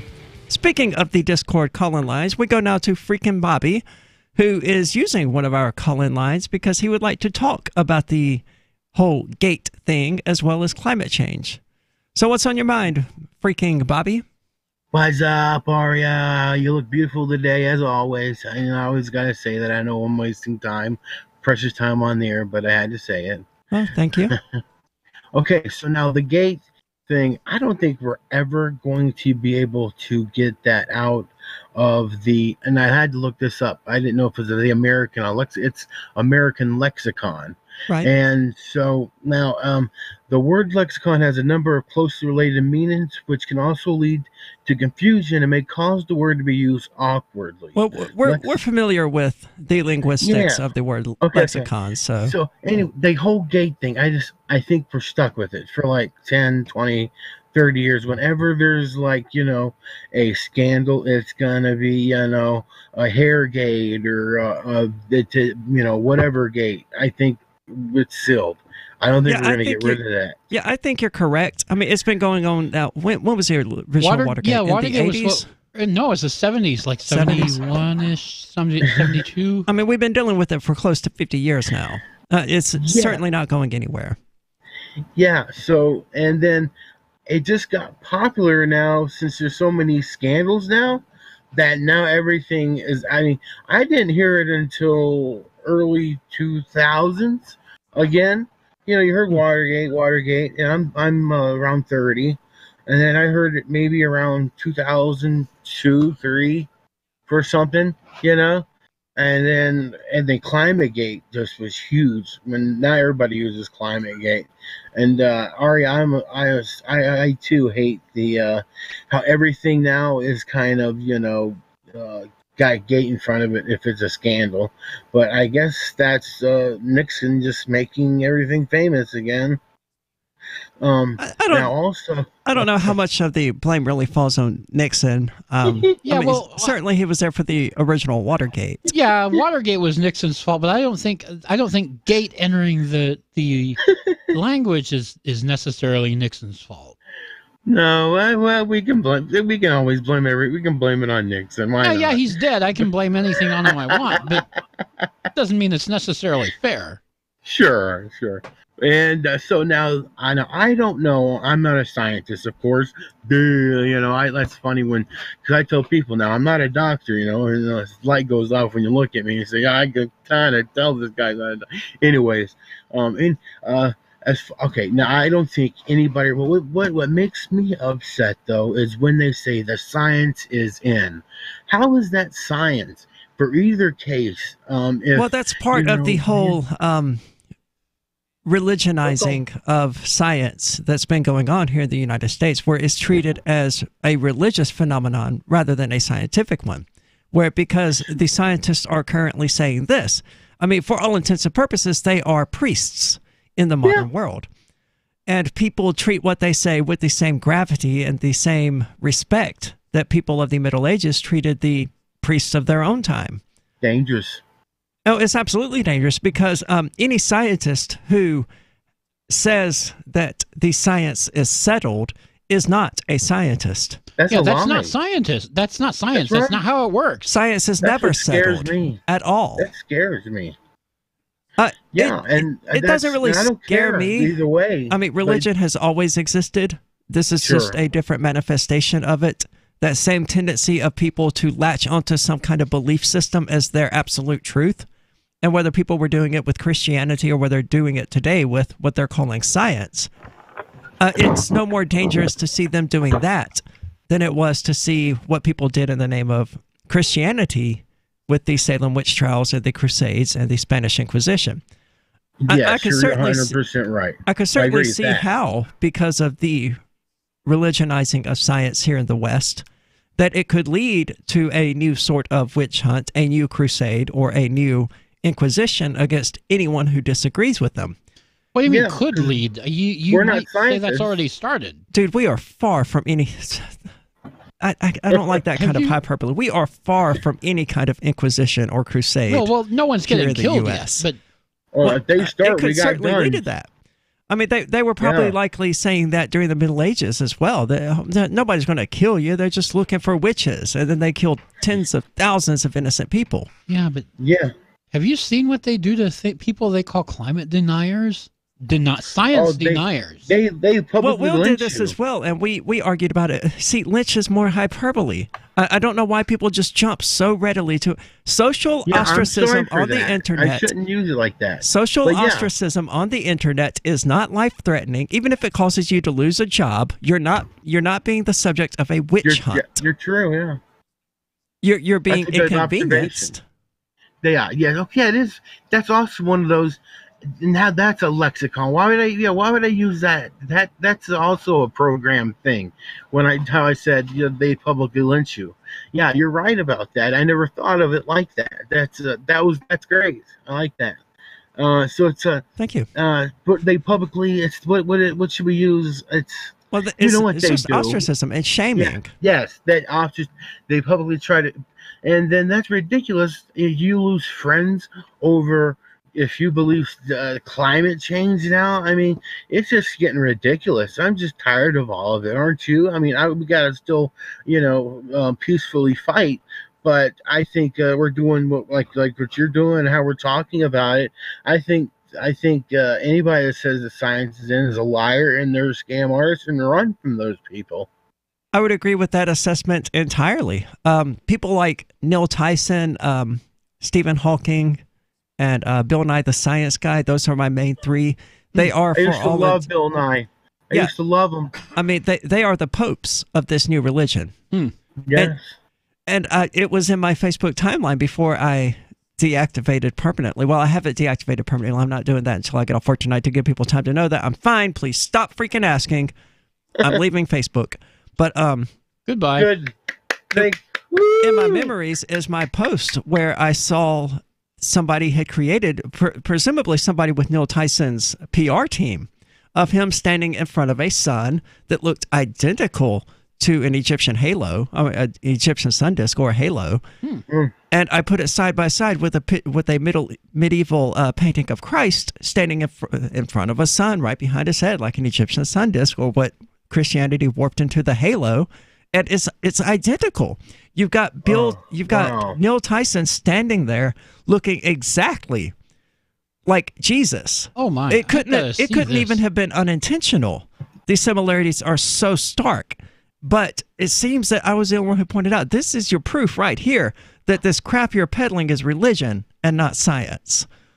You basically took an image of Jesus from the Middle Ages and you put yourself in its place. And you want to tell me you're peddling science and not religion?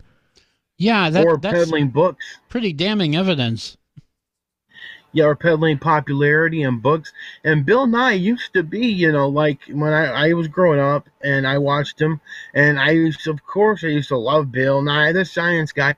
But now he's the science is in guy, and since he was popular with all like the 90s millennial kids, I mean, that makes him really powerful up there, because if you're not, if you've already taken their pill, whatever their pill is, saying the science is in, and you see Bill Nye, you're like, oh, it's Bill Nye. He would never lie. He's the science guy. It's like, yeah, we discussed that recently as well. That it almost seems like they were playing the long game of, and I'm not going to say who they might be or who they could be, but presenting Bill Nye to us when we were as kids to earn our trust, so to speak. Yeah. And then when we were adults, to present him with ultra statism, with statism as a religion, because that's what he does. He just peddles statism and he calls it science. And those same people whose trust he earned when they were kids are now listening to him because he's already earned their trust. Well, this is a Call to Freedom. We're going to get deeper into this discussion with Freakin' Bobby, so don't go anywhere. This is the Call to Freedom.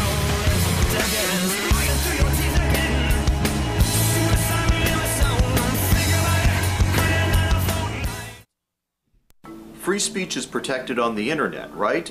Not always. Government agencies try to limit free speech and commerce on the net.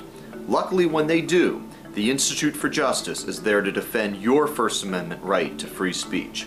IJ helped set the first federal precedent for internet free speech in 1999, and ever since has worked to prevent unconstitutional roadblocks in cyberspace. Visit our website today at ij.org. I've been told no in many different ways. I give you an order and you're going to obey it. George, you can go this way. You can do that and you have to leave here. You cannot bring signs into the rally. Walk with me. Well, I'm comfortable here, actually. Whoa, hey, who do you think you are? Excuse me. There is no video and audio allowed in this office. No, I have work today. You ain't gonna make it. Wait a minute. Whoa. Hey! Oh my God! Unbelievable! Why are you running from me? Because you're scared me. What am I being detained for? You're being served. What is this? You're being served. What is this? Bureaucrats have a funny way of telling people no. That's the sound of the men working on the chain. Derek J's Victimless Crime Spree. Watch it for free and order the Director's Cut DVD at victimlesscrimespree.com. LRN.FM is proud to announce our official listening apps for Android and iOS devices. Now you can easily tune into our streams anywhere, anytime on your smartphone or tablet. Just visit apps.lrn.fm or search for LRN.FM in the Android or Apple app stores. Please download, rate us 5 stars, then share the link on your social media and let your friends and family know how you're listening to LRN.FM. Download it now, free at apps.lrn.fm. There are basically 2 types of advertising, direct response and branding. Radio's great for direct response with its low cost to listener ratio, but audio can't be beat for branding, which is a longer-term endeavor. You want to be the first thing that someone thinks of when they think about your product or service. If you have a local business that you want kept top of mind in your community, call the station. If you need national reach, Free Talk Live's got around 200 radio stations, millions of monthly listening sessions, can suit all budgets, and if we don't think we're right for you, we'll tell you.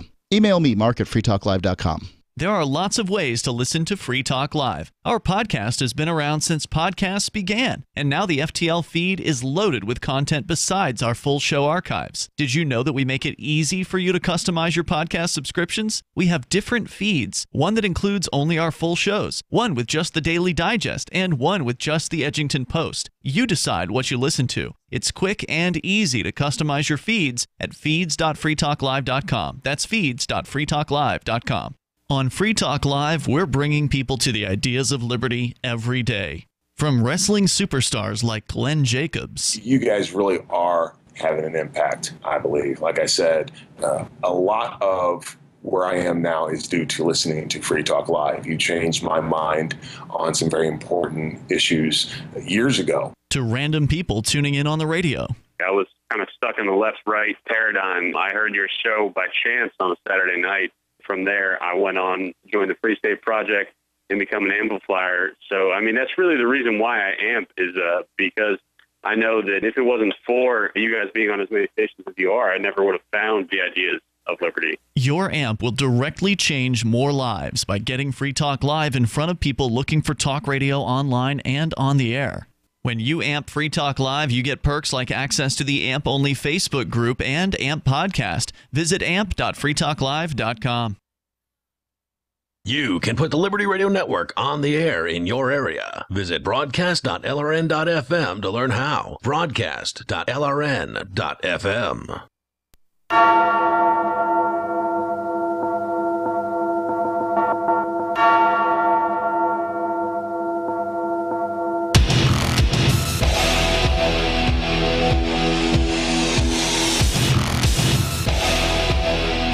All right, welcome back to the Call to Freedom here on LRN.FM. You're invited to give us a call at 603-283-6160. Again, that's 603-283-6160. Or you can use your Discord call-in lines at discord.lrn.fm. Now, speaking of the call-in lines, we actually have a call now. We're being joined by Hank, who is calling us from Texas. Hank, what's on your mind? Well, how's it going there? Calling you from Arlen, Texas. Now, I just wanted to say that you're talking about gasoline and making a mockery out of commercial gaseous substances, and I don't appreciate it as a master propane technician myself. Well, Hank, you got to remember, we weren't talking about propane. We were talking about methane. It's a little bit different gas there. Yeah. Well, I understand. Do cows flatulate propane? No, they flatulate methane. It's a totally different gas. Yeah, be careful how you talk about propane now. You can say what you want about my mama, but I'll come down there and knock someone's block off for disrespecting propane. Now, let me tell you something. It wasn't the cows and that disgusting bodily function. It was that you were making fun of those gasoline technicians. Do you have any idea how much skill it takes to operate a gasoline handle and nozzle? About 0. Yeah, that's about right. Well, excuse me. I couldn't even make that one into any other kind of bit. But real quick about propane, you understand that there are 3 grades of propane. There's HD5, HD10, and commercial. And I also want to talk about libertarianism real quickly, if I may. All right. Well, the other day I saw Ladybird listening to your podcast there and all this anarchism, and I thought it was the Antifa buttholes, but luckily you're not. I just wanted to say I think that this country is going a little crazy. I mean, I understand how bad the state bureaucracy can be, and Aria, I relate to you on the whole trans thing, because remember that episode when they put female on my driver's license, even though it wasn't true? I do indeed. It was a really funny episode. I mean, especially when Hank was like, when you went to the doctor and were like, will you just say I'm a man? And the doctor was like, no, I'm not just signing anything.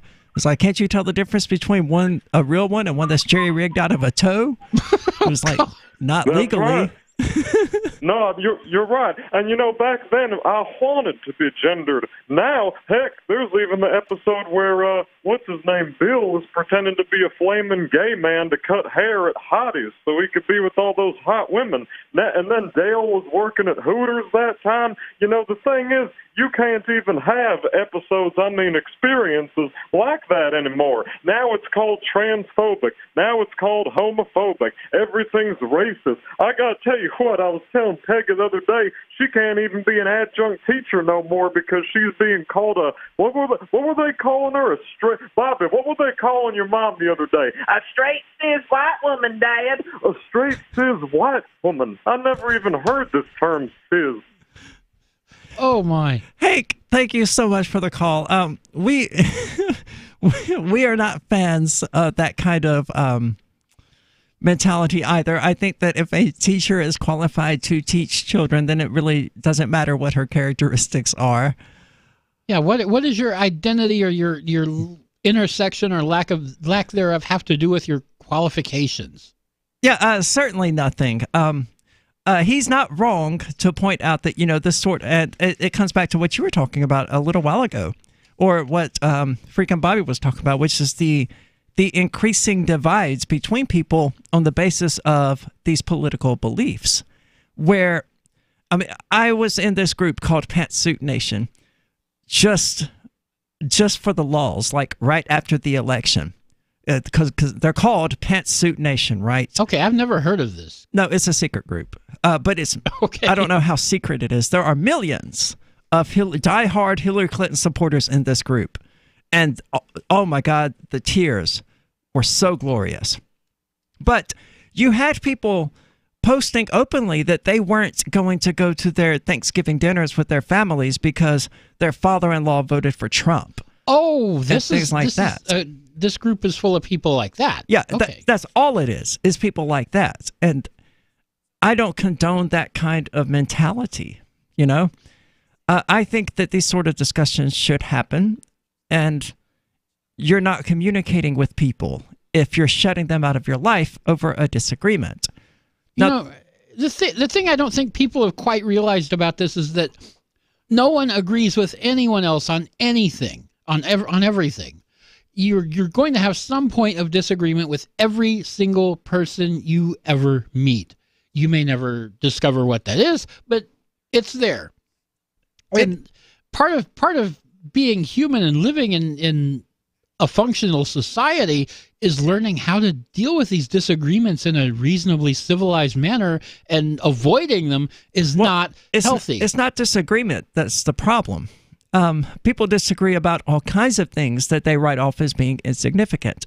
They're not going to not go to their family Thanksgiving dinner because their father-in-law likes INXS and they think INXS sucks, or because their mother-in-law likes Elvis and they can't stand Elvis, or because their mother-in-law prefers chocolate ice cream and they prefer vanilla. These are the kinds of disagreements that we have on a regular day-to-day basis that we don't get all butthurt about.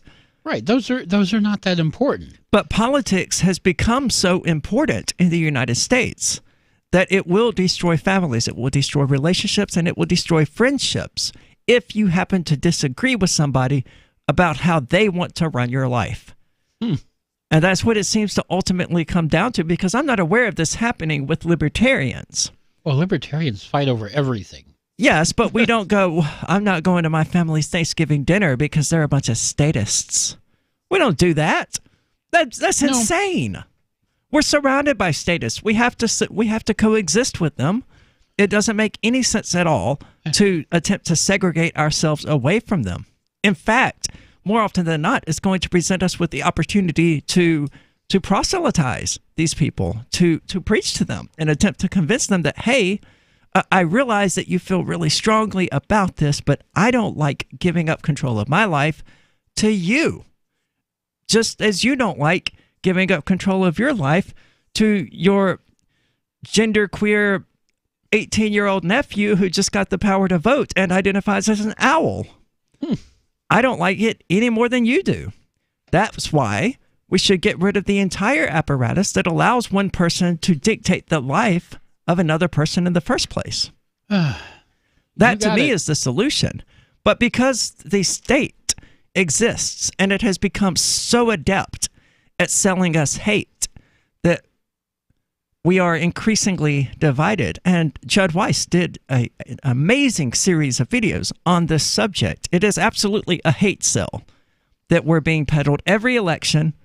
All they're coming out and doing is telling us why we should hate one another. Yeah, it seems to get worse every cycle, too. And they assure us that if we vote for the person we prefer, then they will punish the people that we hate. And we hate them so much. They're deplorables. They're racists. They're SJWs. They're Antifa commies.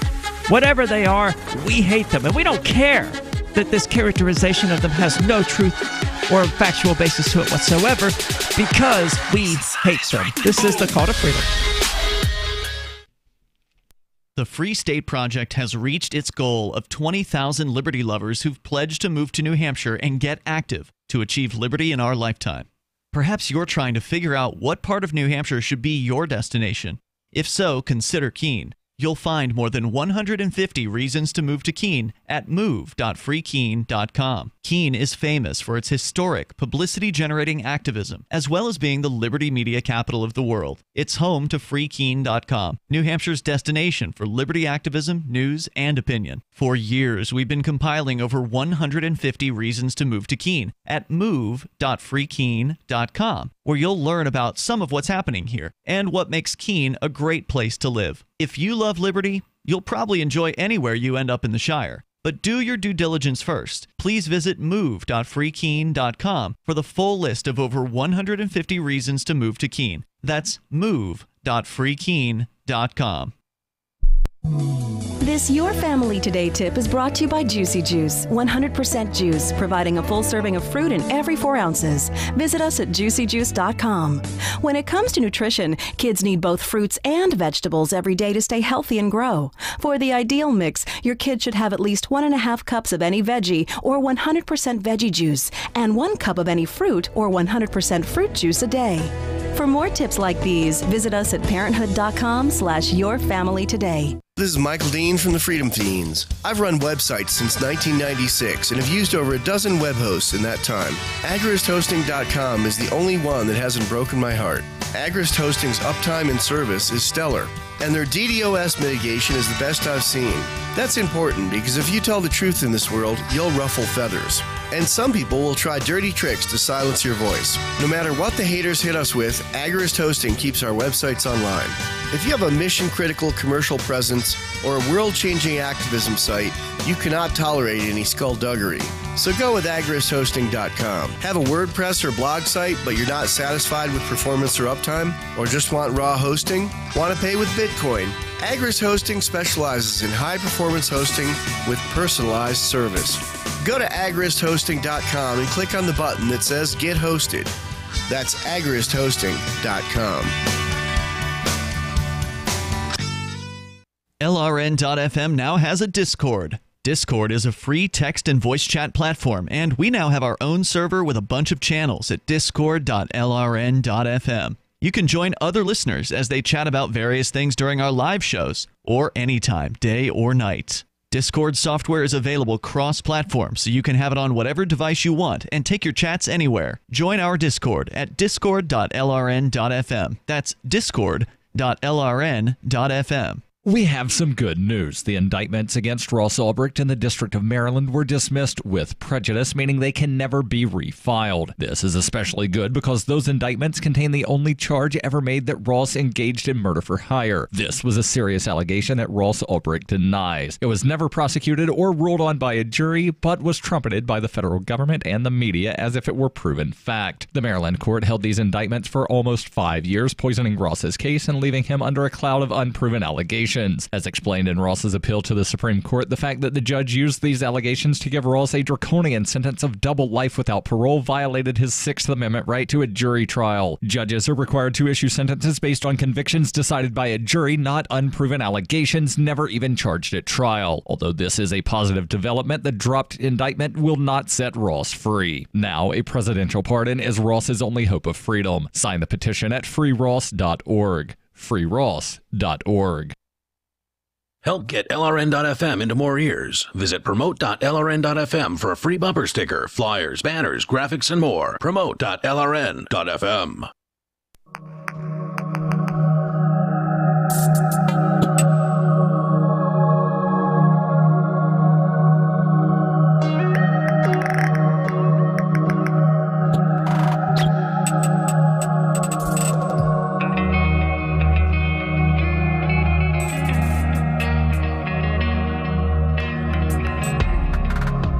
All right, welcome back to the Call to Freedom here on LRN.FM.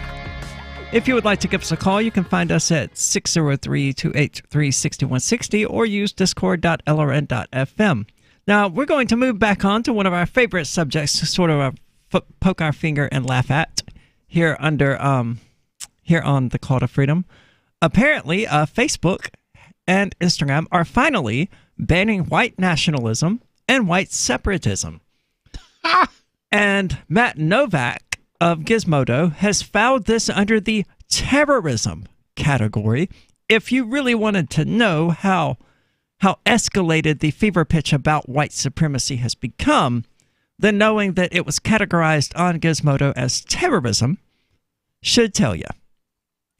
Facebook and Instagram will finally ban white nationalism and white separatism on their networks in a move that will be implemented next week. Now, although I'm no fan of white nationalism or white separatism, I don't see any reason that white separatism should be banned. If you hold the idea that white people should stick with white people and should remain separate from other races, I would disagree, because I believe that, diversity strengthens a population, not weakens it. I disagree, but if you want to go live on your desert island with your buddies and inbreed and go right ahead. Go away. But I would also argue that, if they really believe in white separatism, then they should practice that by creating a white-only social media network. Yeah, like I said, get on your desert island and we'll cut the fiber optic cables and you can just talk to yourselves. Well, see, I don't hate them to that extent. I don't see any reason that any of that would be necessary. I mean, okay, they're white separatists. They don't want to deal with people who aren't white. I disagree, but I just want to kind of leave them alone. Okay. I don't want to cut their fiber optics cable and leave them stranded on a desert island. I don't want to sell them internet service. Do you have internet service to offer them? Maybe. Okay, fair enough. The decision, first reported by Motherboard but announced by Facebook on its website, comes after the social media giant spent years splitting hairs about the difference between white nationalism and white supremacy. And there's still the question of how well Facebook can police white nationalist content among its 2 billion users. Yeah, well, identifying content is a really tough problem for AI. And you have to use computers to do this because there just aren't enough humans to read everything. Well, I mean, we know they can't police content among its 2 billion users. We already know that. I mean, that's just a given. They can't keep racist things off Facebook. They can't keep any sort of hate speech off Facebook. So why do they think, okay, well, suddenly taking this stronger stance, a wider category of what we consider to be hate speech is somehow going to be successful? It's not. I mean, they'll get some people and throw some people off, but it's always going to be there in the background somewhere. Absolutely. Our policies have long prohibited hateful treatment of people based on characteristics such as race, ethnicity, or religion. And that has always included white supremacy, Facebook said in a statement posted to its website. But the social media company added a bizarre rationalization of its previous decisions by invoking American pride and Basque separatism, an ethnic separatist movement in Spain for the minority Basques that dates back to the 1950s. Mm-hmm. And again, if people want to separate themselves off and go have their own little gated community where they have butt sex or whatever it is that they do, I'm fine with that. It's not my concern. You want to go over there and do your thing and leave me the hell alone? Hey, more power to you. Go over there and do your thing. Yeah, I don't know what they were getting at there, because the Basque separatists are not white separatists. They're Catalonia. I mean, that's what it is. So I don't. Catalonia is an aspect of Basque separatism. As far as I know, that's interesting. I have to look that up. Facebook has officially banned white supremacist content since at least last year, but the company deemed white nationalism and white separatism as perfectly acceptable. White nationalism is a belief that white people should be in charge of a given nation, while white separatism is a desire to establish a whites-only nation by banishing people of color and heavily restricting immigration. Not necessarily. It's that when, they apply it to the United States because there are already people of color here. But it doesn't necessarily involve banishing people of color for them to go to some isolated wilderness in Alaska and go, this is where we're going to build our new nation. The U.S. government might not approve of it. Yeah, they wouldn't like that. And it might be difficult to find some government that would sell them some piece of land for them to form their little white separatist nation on. But it's not necessarily going to involve kicking the indigenous people out if they are of color, because there may not necessarily be indigenous people. Heavily restricting immigration is stupid, regardless of the reasons they're wanting to do it, whether it's because they took our jobs or because they're just idiots. Immigration is a good thing. It has always been a good thing. Both ideologies, however, rely heavily on the concept of white supremacy, the idea that people of color are inferior to white people, despite the fact that the basic question of who counts as white is something that racists can't even agree upon. And we had a caller ask us about that last week. Do Jews count as white? Well, I mean, to me, sure. To me, I don't care. You're asking the wrong question. But to Christopher Cantwell, I would say their answer is absolutely not. And I asked our resident genderqueer white separatist, Rev, the question about whether or not Jews qualify as white. And he did answer, but it was lengthy, and I wasn't able to get to it before we moved on to discussing other things. But evidently, no, the question isn't whether or not Jews are considered racist, but whether or not they consider Gentiles to be humans, is how he presented it to me. Okay, now that's a little ridiculous, because obviously they're human. There's no question about that. Why are you trying to say nobody's saying that Jews aren't human. The contention that he put forward was that Jewish rabbis argue that what's the word, the goyim, are not human. So the Jews are saying that anyone who isn't Jewish isn't human. That's what I was told. They're not. Is that what Cantwell's saying? I'm not saying I don't know who is reporting that. He did provide a link to a rabbi that, as I said, I didn't actually click, whose the title of their video was something to that effect. I'm not saying I agree with it. I'm certainly not saying that Jews have a habit or a tendency of believing that in the first place. I'm saying that's what was reported to me when I asked the question about whether or not Jews were considered white. Doesn't sound like any Jew I've ever heard of, so I don't know. I guess it would make my Jewish boyfriend into bestiality, would it not? Oh, my goodness. Yeah. But Facebook has decided that it's not worth trying to distinguish between white supremacy and other forms of racism. Well, I mean, we knew this, though. And we saw this happening as early as last year when they began banning people or reporting people for saying anti-white things. And the kind of people who were upset about how you could say anything you wanted about white people were upset because they were suddenly being blocked and banned for making anti-white jokes. Yeah, shoes on the other foot. How does it feel? We decided that the overlap between white nationalism, white separatism, and white supremacy is so extensive that we can't really make a meaningful distinction between them. Brian Fishman, Policy Director of Counterterrorism at Facebook, told Motherboard. And that's because the language and the rhetoric that is used and the ideology that it represents overlaps to a degree that it is not a meaningful distinction. And this has absolutely nothing to do with what just happened in New Zealand. We promise, like totes for real, and we are totally not doing this simply because of all of the demands that we do something about it. We're totally not reversing our policy to appease people who are upset that we have allowed white nationalism, white supremacy, and white separatism to fester on our website for years. We promise. This is the Call to Freedom. Don't go anywhere. We're going to get back into Mark Zuckerberg here in a moment. What do you shop for that you could otherwise buy at Amazon? Pretty much everything, right? Amazon has competitive pricing and they deliver, and that's a big plus. If you could plan ahead in your shopping, would you be interested in saving up to 33%? There's a catch. You have to do your shopping in Bitcoin. But imagine those savings. It's like a huge raise. All you have to do is go to saveitpurse.com. We've saved thousands, and you can too. Plan ahead and save. Saveitpurse.com. Is spreading the message of liberty, cryptocurrency, and peace around the globe worth $2 per month to you? As you may already know, in addition to our internet feed, LRN.FM broadcasts on free-to-air satellite across North and Central America, as well as Sub-Saharan Africa. And we've been available on satellite for free 24/7 since 2010.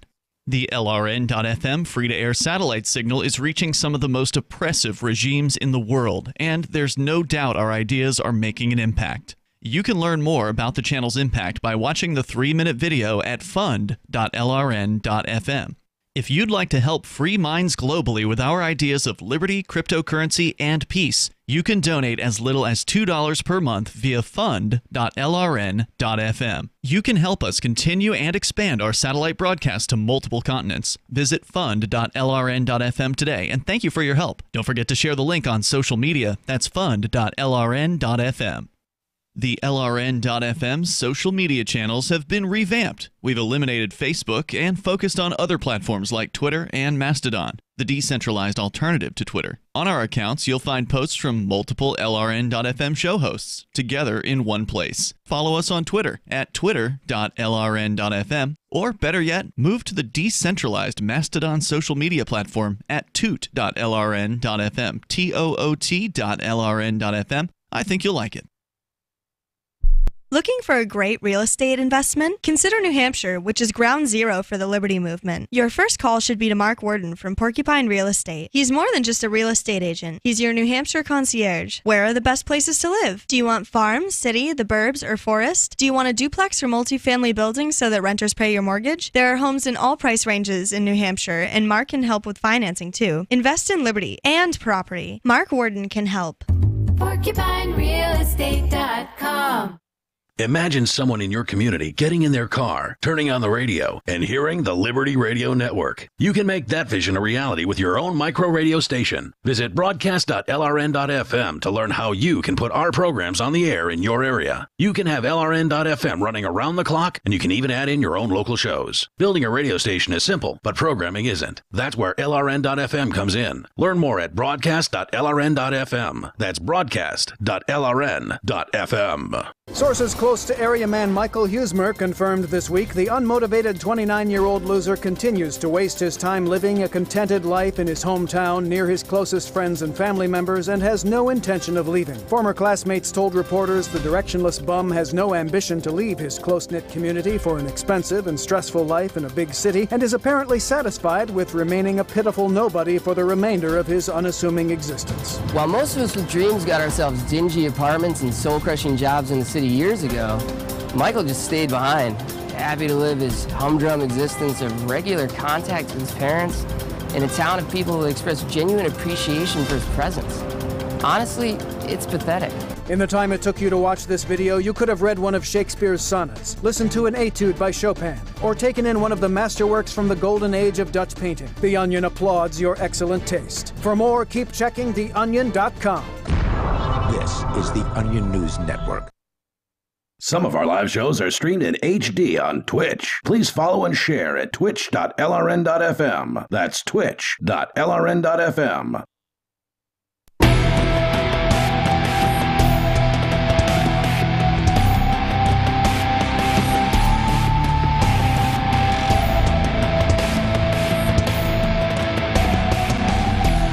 All right, welcome back to the Call to Freedom here on LRN.FM, and this is a reminder that our podcasts have moved from Spreaker and can now be found on Podbean at calltofreedomlive.podbean.com. The podcast can also be found on Google Play Music and Spotify by searching for The Call to Freedom. The archive at Spreaker is no longer being updated, so to stay recent on the show, you'll need to go to calltofreedomlive.podbean.com or use the RSS feed at calltofreedomlive.podbean.com/feed.xml. There's no way to shorten that one. Sorry. But we're going now to Rev, who is calling in about the Jew thing that I mentioned a moment ago. Now, for those who weren't... No. Here we go. But for those who were listening, or who weren't listening, or who tuned out, or whatever, or for those just joining us, welcome. I said during the last segment that there was some question about what constitutes white, and we asked it last week by, asking the question of whether or not Jews were considered white. And I asked Rev this because Rev, he comes to us from the alt-right. So generally speaking, he has some idea of what the alt-right believes in regard to Jews and whether or not they're white. And what he sent me was, Rev, describe what you sent me, please. Yeah, so real quick, I wasn't going to call in as me, but this was too good. I can feel the headache brewing with Michael already. Hi, Michael. Hi, girl. Anyway, as far as the alt-right goes, the fringes of the alt-right, but the point is that Yitzhak Yosef, Sephardi Rabbi Yitzhak Yosef, has been famously quoted as saying that Goyim are cattle, Goyim, us non-Jews, only exist to serve the Jews. Now, to be fair, a lot of Israelis and a lot of other rabbis and Jews did decry this, at least publicly. However, it's debatable that in inner circles how much more unanimous agreement with this statement that there actually is. And I sent you a reference in the Talmud that I don't remember off the top of my head right now. I want to say the numbers are 1789, but I'm probably screwing that up, where it also talks about the Goyim boiling feces. There are a lot of disgusting references that are very dehumanizing towards Goyim that have been essentially ratified by the innumerable Jewish councils throughout the millennia. Yeah. Interesting. So, is this part of... I've always found it odd that Christians have chosen to worship a God who chose somebody else as his chosen people. To me, that's always been kind of weird. That does sound a little strange. It's like, I love this God. Yeah. I'm not his favorite, but I love him anyway. I was like, I'm sorry, Christianity, look, there are different views on Christianity. I don't really even listen to much of the alt-right stuff at all anymore ever since the whole debacle, whatever. I still have my beliefs and I still, whatever. But the point is that with Christianity, I see it as it's undeniably a proto-Jewish religion, okay? Like, it's undeniable. They basically just took the Torah and, added to it and then added their own kind of blasphemous books. Like, if you look at Isaiah 7:14, when it says that the Moshiach, that's the Jews say the Messiah will be born of an Almach, right? So in all the Christian texts, if you look at like carm.org and even the most intellectual apologetic Christians, for once I'm not going to bash Muslims, I'm going to bash Christians. Anyway, the point is that the Christians see that from the Greek Parthenos as virgin, right? But it's not. The Hebrew word is betulach, for virgin. Almach is young woman, and you can point them to Solomon in Proverbs talking about how an almach is a young man's ruin and leaves no trail of destruction in her wake like a ship through the sea. So the whole Christian faith is just a proto-Jewish mix of nonsense mixed with paganism. So, yeah. I can't argue with any of that. I can't either. But I don't know. I can't blame that on the Jews because what I see historically was just people seeing this opportunity and seizing upon it to subvert a religious practice toward their own ends, rather than, the Jews being like, oh, we can put out this perversion of our religion called Christianity, and we can dupe people into engaging in nihilistic behavior. Yes, that's what I think happened. It's not what I think happened. Okay. I understand that you think that's what happened. I'm not saying it didn't. I'm just saying I do not believe that's what happened. I believe that Christianity is a nihilistic religion, whether it meant to be or not. I mean, there's certainly a lot of good for humanity in the teachings of love your neighbor, do unto others as you would have them do unto you, and all of these other things, most of which didn't actually originate with Christianity. But, I mean, it doesn't matter where the genesis of the idea ultimately lies. A lot of it is really good. But it's it's better to be timid than it is to be strong. We should love the weak and hate the strong thing. I'm not sure about that one. It was absolutely core to Christianity. No, I'm sure that's. I'm not sure that's a good idea. No, it's a terrible idea. We see it manifesting today here in the West with this entire society that is built on these inverted principles of praising weakness and hating strength. And that's why the victimhood culture exists, because a victim, by definition, is a weak person who was abused by a strong person. So it scratches all their little nihilistic needs to be presented with a victim, or to use microaggressions and things like that to convince them that they themselves are victims. Well, real quick, I know you got to get off here and move on soon, but I just wanted to say to that, and all the contradictions, like you just said, blessed are the meek, they shall inherit the earth, like Christ said. And then you can find Deuteronomy 20:17, where they're commanded, the Israelites are commanded to wipe out the Moabites, the Hittites, the Canaanites. So Numbers is full of like turning women to sex slaves and, killing them, all this stuff. So it's complete. Even in the New Testament, like the Matthew 5:35, cut off your right hand if it causes you to sin. So it's all just a big, stupid cognitive dissonance exercise. And it's like I say the three big buttholes in religion are Judaism, Christianity, Islam, for sure. Those three things are the most destructive thing in my view. Like, Christianity did help white people for a long time in the ancient days, but they could have just as easily embraced some kind of like universal white paganism, like a universal version of Wotanism or Odinism, whatever. And the last thing I want to say real quick is about the Jews with the whiteness. And thanks for letting me talk. I didn't expect to call in like this, but so Jews are not technically white. Jews have largely become white through means of interbreeding with Gentiles, with Goyim, with Europeans, but their origins, as I was telling you, are Semitic in nature. So they are the cousins of the Arabs and so forth. Okay, so my question would be, at what point do they have, at what percentage of white ancestry do they have to have in order to qualify as white? I will accept the reasoning that a 100% Jewish person who can trace their heritage all the way back to King David or whatever, and who has never had any sort of other ethnicity in their bloodline, I will accept, okay, that person is just simply Jewish, right? But that's not going to be the case with like anybody, any real person. So at what percentage would they qualify as white versus Jewish?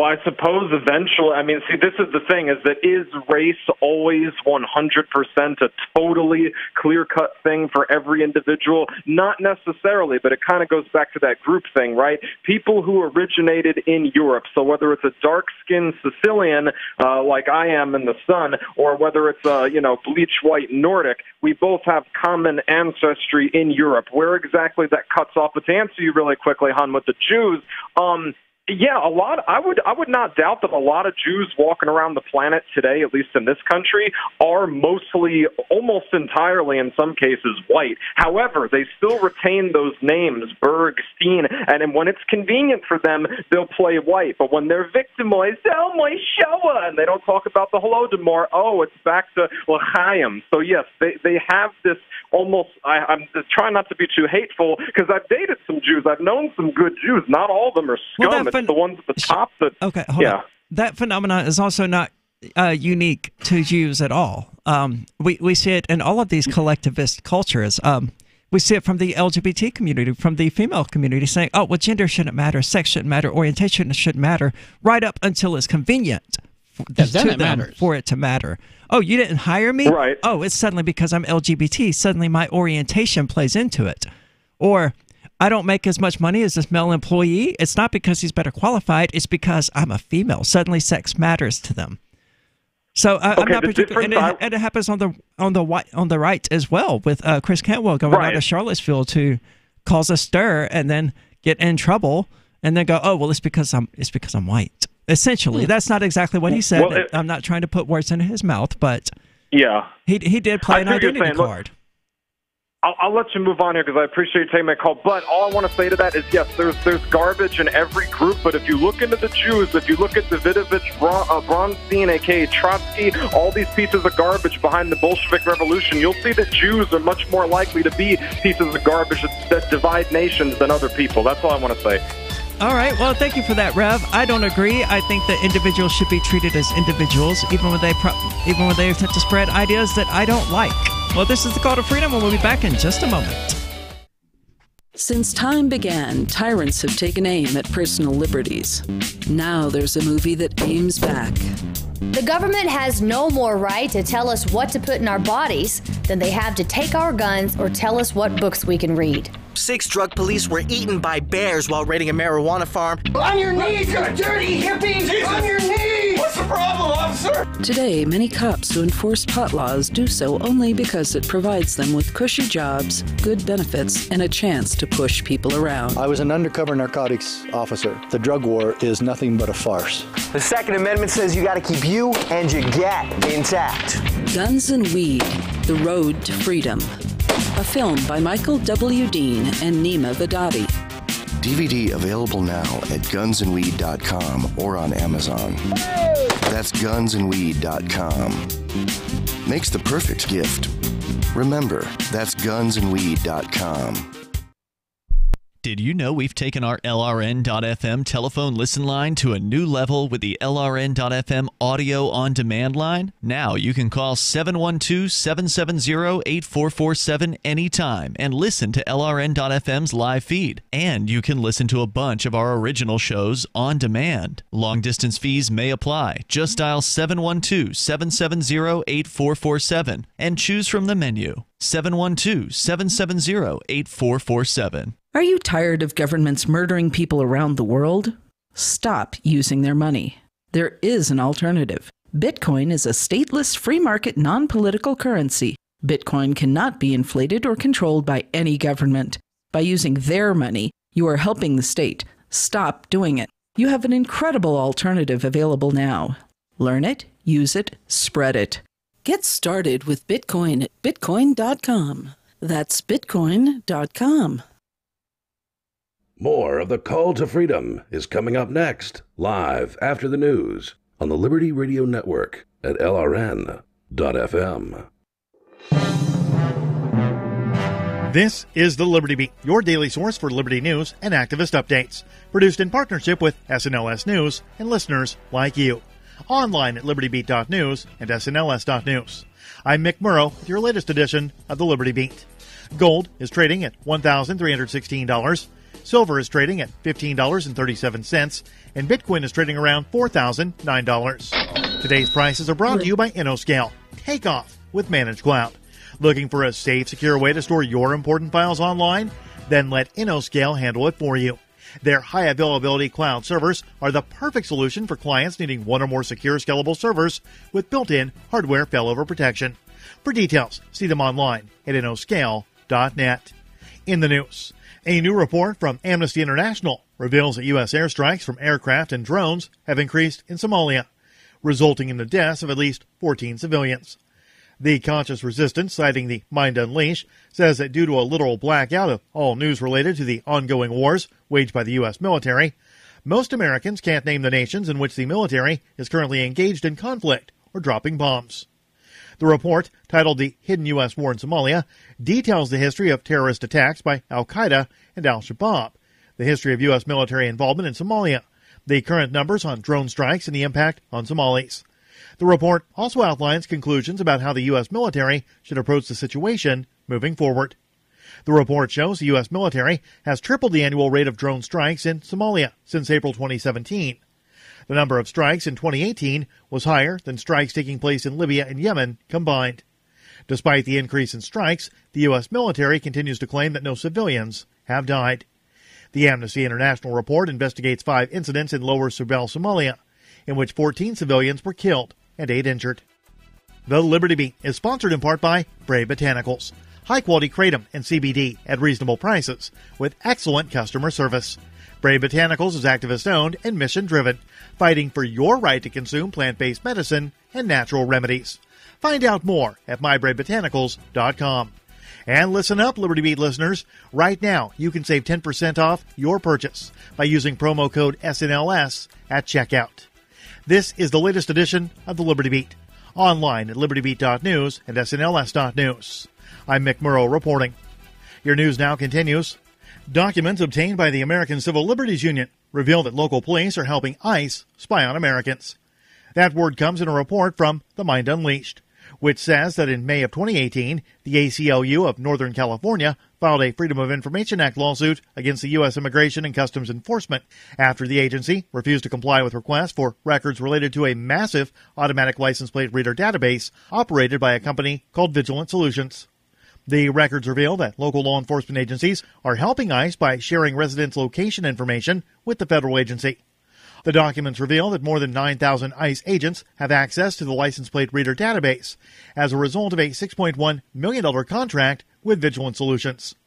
The Verge first reported on the contract in 2018.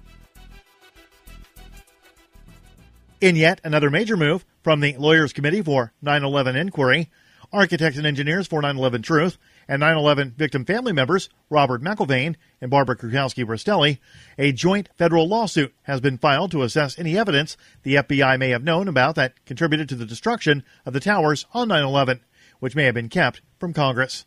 The complaint cites the failure of the FBI and its 9/11 Review Commission to assess key 9/11-related evidence that the FBI can be shown to have had or been aware of. According to the press release issued by architects and engineers for 9/11 Truth, the evidence is relevant to the 9/11 Review Commission's and the FBI's compliance with the mandate from Congress, which should have been assessed by the FBI and 9/11 Review Commission and reported to Congress. The complaint also cites the destruction by the FBI of evidence related to the high fivers. Support for the Liberty Beat comes from the Conscious Resistance Network, featuring videos, news reports, and articles from a spiritual anarchist perspective. Experience the Conscious Resistance at theconsciousresistance.com. How would you like to have your business featured on the Liberty Beat? You can. It's simple. Just send an email to libertybeat@snls.news for details. This is the Liberty Beat, produced in partnership with SNLS News and listeners like you. The Liberty Beat is online at libertybeat.news and snls.news. I'm Mick Murrow reporting with the latest edition of the Liberty Beat, reminding you, spread liberty with a smile.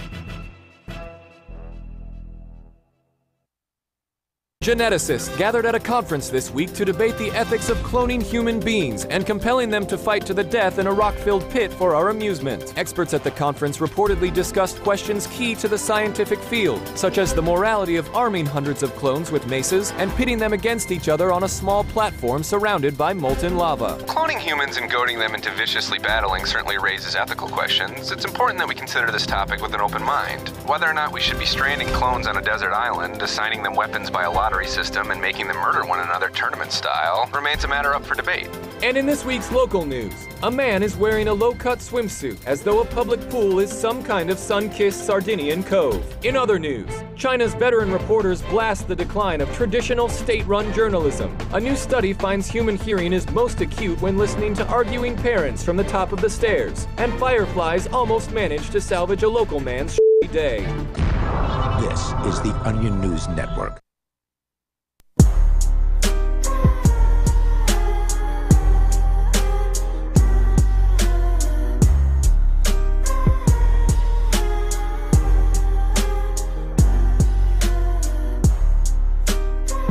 Welcome back. This is the Call to Freedom, and I don't know if you heard the news, but it sounds like the EU, the European Union, has broken the interwebs. At least, yeah. That's what capx.co is saying in regard to the European Union's copyright directive that is, according to them, going to create two internets. Now, I think they might be a little confused about the technical aspects of the internet, but let's overlook that for the time being and get to what they have to say about it. The European Parliament's approval of the copyright directive today is the end of the internet as we know it. Ooh, the fear-mongering is going to be strong in this one, so sit back and relax.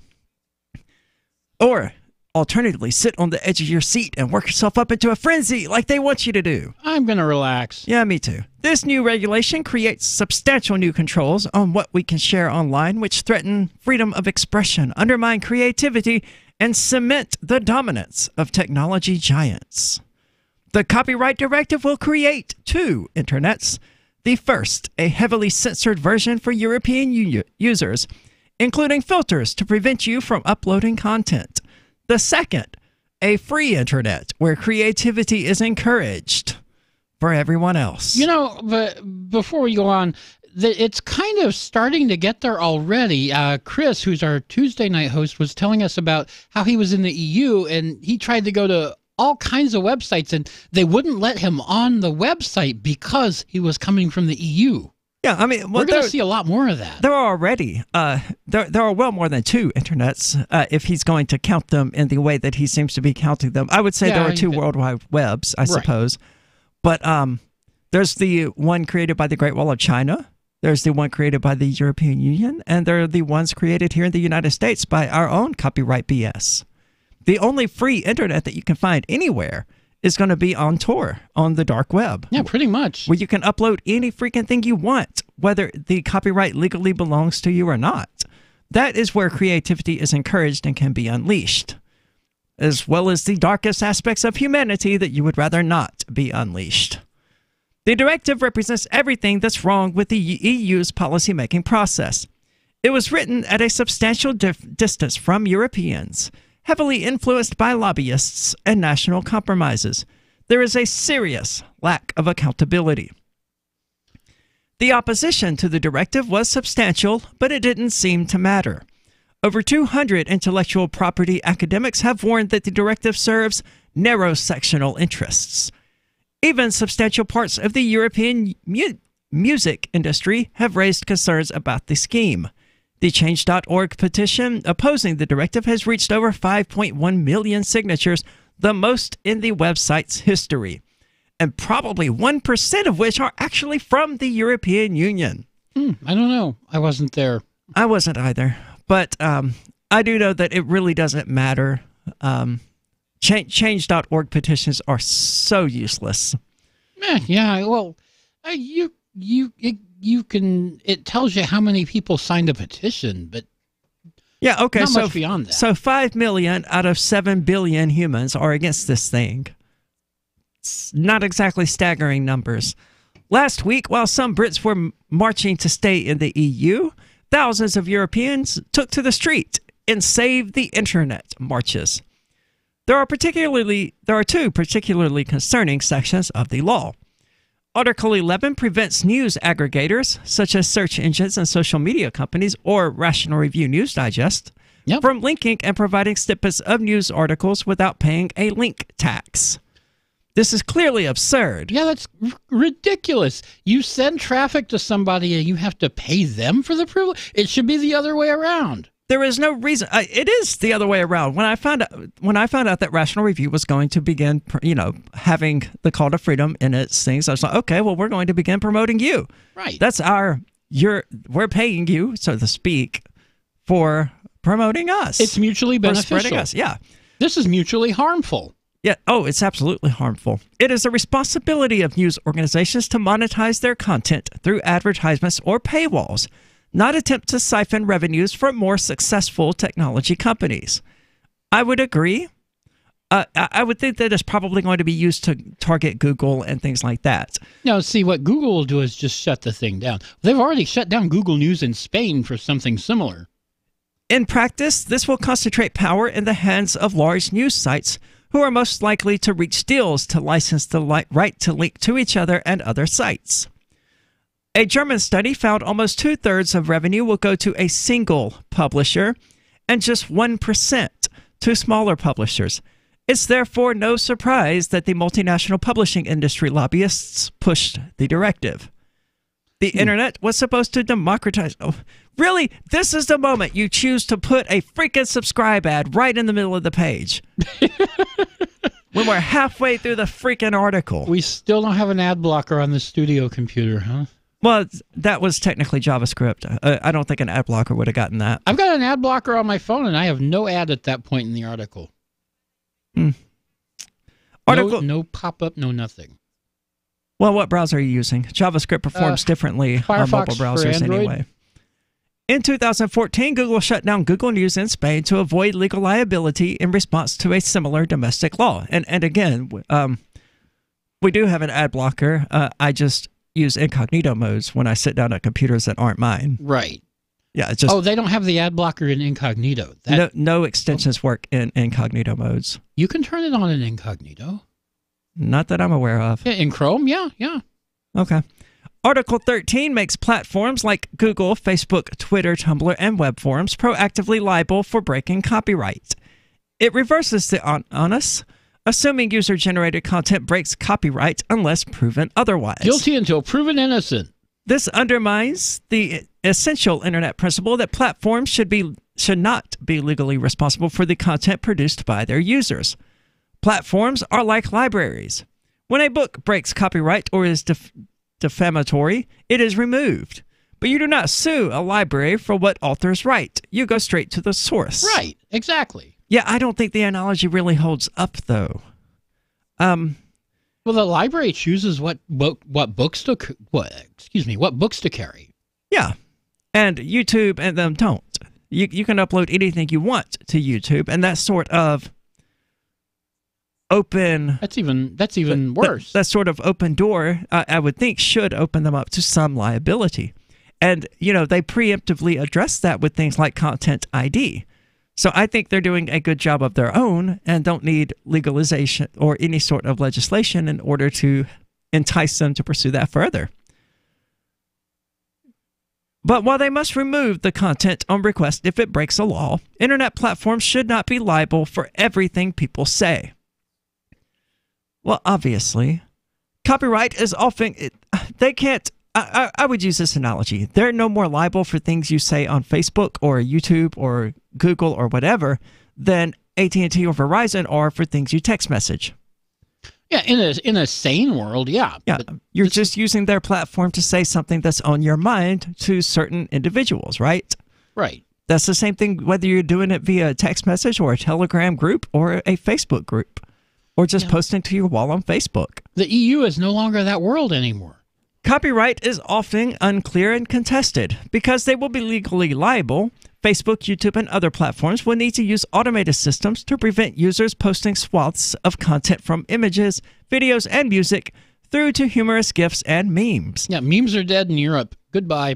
In practice, this means new, complex upload filters. So when we jokingly said that if they really wanted to cause a revolution in Europe, they would ban memes, Europe banned said, memes. "Here, hold my beer. We're going to ban memes." They really did here hold my beer on it. Now, what will be interesting, but is meme culture as dominant in the EU as it is here in the United States? I spoke too soon. That subscribe thing popped up on my phone. But YouTube has pointed to the example of Despacito by Louis Fonsi and Daddy Yankee, which has been viewed almost 6 billion times and contains multiple copyright issues and publishing right disputes. And we're going to get further into this. This is the Call to Freedom.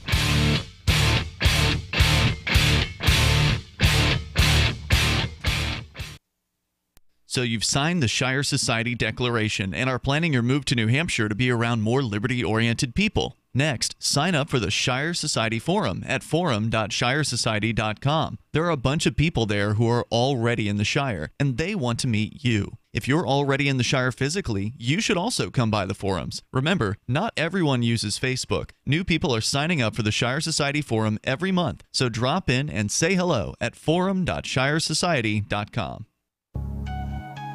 A congressman recently revealed that legislation totaling 2,900 pages and involving more than $1 trillion was available to members of Congress for less than 48 hours to study and consider. That's over 60 pages of legislation per hour. Do you think anyone read the entire bill? I'm Jim Babka with DownsizeDC.org. Consider a proposal buried in a 3,200-page, $388 billion bill, which would have empowered committee chairmen or their agents to examine Americans' tax returns. When this horrible provision came to light, no one claimed to know how it got into the bill. One congressman questioned said, "I didn't write it, I didn't approve it, I wasn't even consulted." If your attorney represented you this way, he might be disbarred. But this is how Congress represents you every day. That's why DownsizeDC.org has created the Read the Bills Act. You can force Congress to read their bills before they pass them at DownsizeDC.org.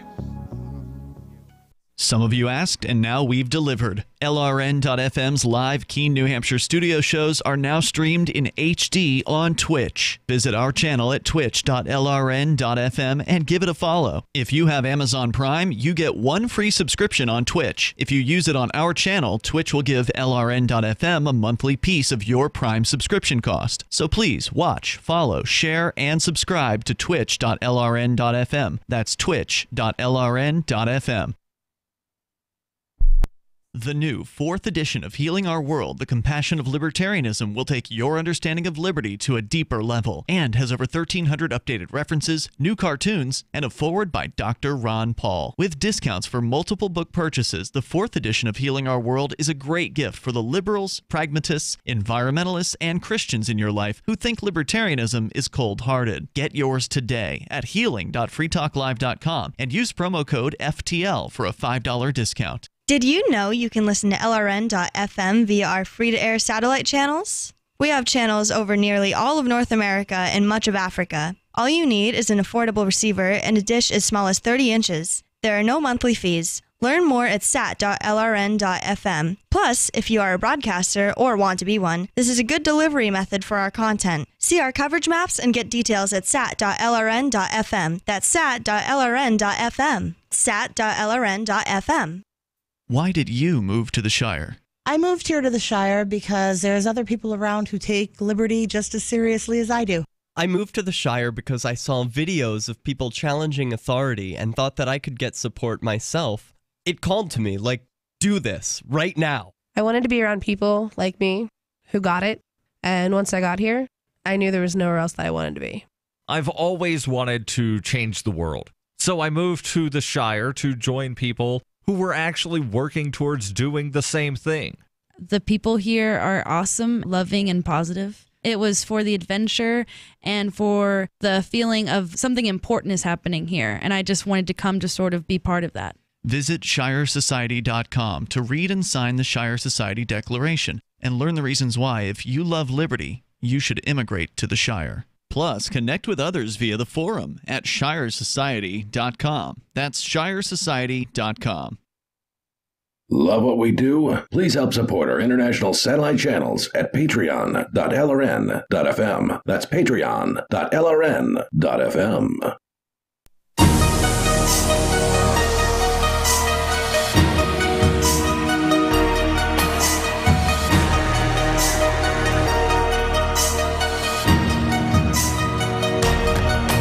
Welcome back. This is the Call to Freedom. As always, you're invited to give us a call at 603-283-6160. Again, that's 603-283-6160. Or if you prefer clearer quality, you can use the Discord call-in lines, which you can find at discord.lrn.fm. And we've been having a discussion about the fracturing of the internet, the end of the internet, according to CapX, and how it's just totally ruined forever because of new censorship restrictions in the European Union. Well, I would argue that it's not even ruined forever there, and that people will just utilize ways around it in the same way they do in China. Yeah, VPN. Yeah. There you go. But the video that we were talking about, Despacito, I guess. I don't know. I've never watched that stupid crap. It contains multiple. I actually have. It contains multiple copyrights, ranging from sound recording to publishing rights. Although YouTube has agreements with multiple entities to license and pay for the video, some of the rights holders remain unknown. That uncertainty means we might have to block videos like this to avoid liability under Article 13. Multiply that risk with the scale of YouTube, where more than 400 hours of video are uploaded every minute. And the potential liabilities could be so large that no company could take on such a financial risk. Not even Google. YouTube has warned that they would block access to videos viewed 90 billion times a month in Europe because of uncertain copyright. God, I did not realize the extent to which people watched YouTube. They watch it a lot. Well, I spent my entire day yesterday watching YouTube. But that is a lot. 90 billion times a month. Wow. That's just the videos they would have to block. While this all will be an expensive pain, Article 13 is a gift to the largest platforms in some ways. Only the largest companies will be able to afford to comply with the legislation by creating automated copyright assessment and licensing with owners. Newer and smaller platforms will not be able to compete. This locks in place the largest companies. Yeah, you want to try to compete with YouTube? Sorry, the government doesn't want you to. Well, free market or not, it's like Facebook. Nobody's going to take down YouTube anytime soon.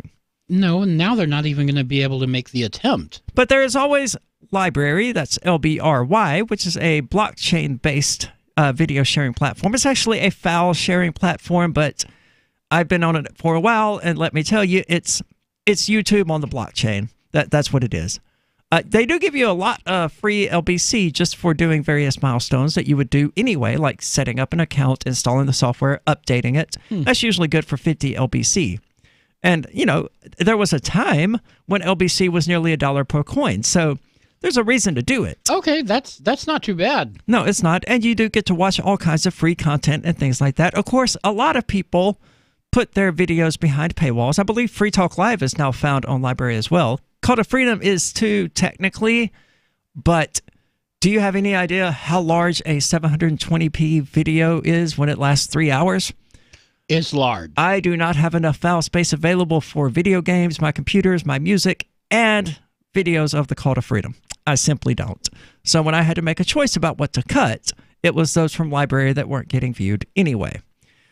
It sucks because LBRY is a great company. We actually know the founder, and it's a great platform, but hosting 200 videos at that level of quality, it just isn't feasible. Yeah, that's how did you exceed a terabyte there? I don't know. I mean, I don't remember what the exact usage was before I had to look at uninstalling games and things like that, but it was overkill. It was way more than because there's no external server to which I can upload them. Like, that's why Podbean is so fine. Sure, every episode is like 150 megabytes, but once I upload it, I can delete it and move on with my life. Right, because it's all hosted there and they worry about it. Yeah, but with LBRY, is closer to torrenting in that it has to stay on your computer to be available to people. And the only part that's actually stored on the blockchain is the pointer on where they can find it. So I guess it's torrenting on the blockchain would be a better way to put it. Sounds like closer to what it is. Yeah. So they look on the blockchain to find out where this content they want is located, and it points them to your computer, and voila, they download the content that they want. You can do that in the European Union. They cannot stop that because it operates in the same way that torrenting does. It's not going to be easy. Sure, I guess technically it's possible, but it's not going to be easy for them to block that. Yeah, and even the Pirate Bay is still around, and it's not going anywhere. So if you're a creative person and you find your videos or songs or whatever being blocked on YouTube for users within the European Union, I would recommend putting them on library instead and sharing the link to your friends in the European Union and allowing them to enjoy your content. But according to CapX, the fight for internet freedom does not end here. In fact, I would just point out that I gave you a way to continue fighting for internet freedom in the face of censorship.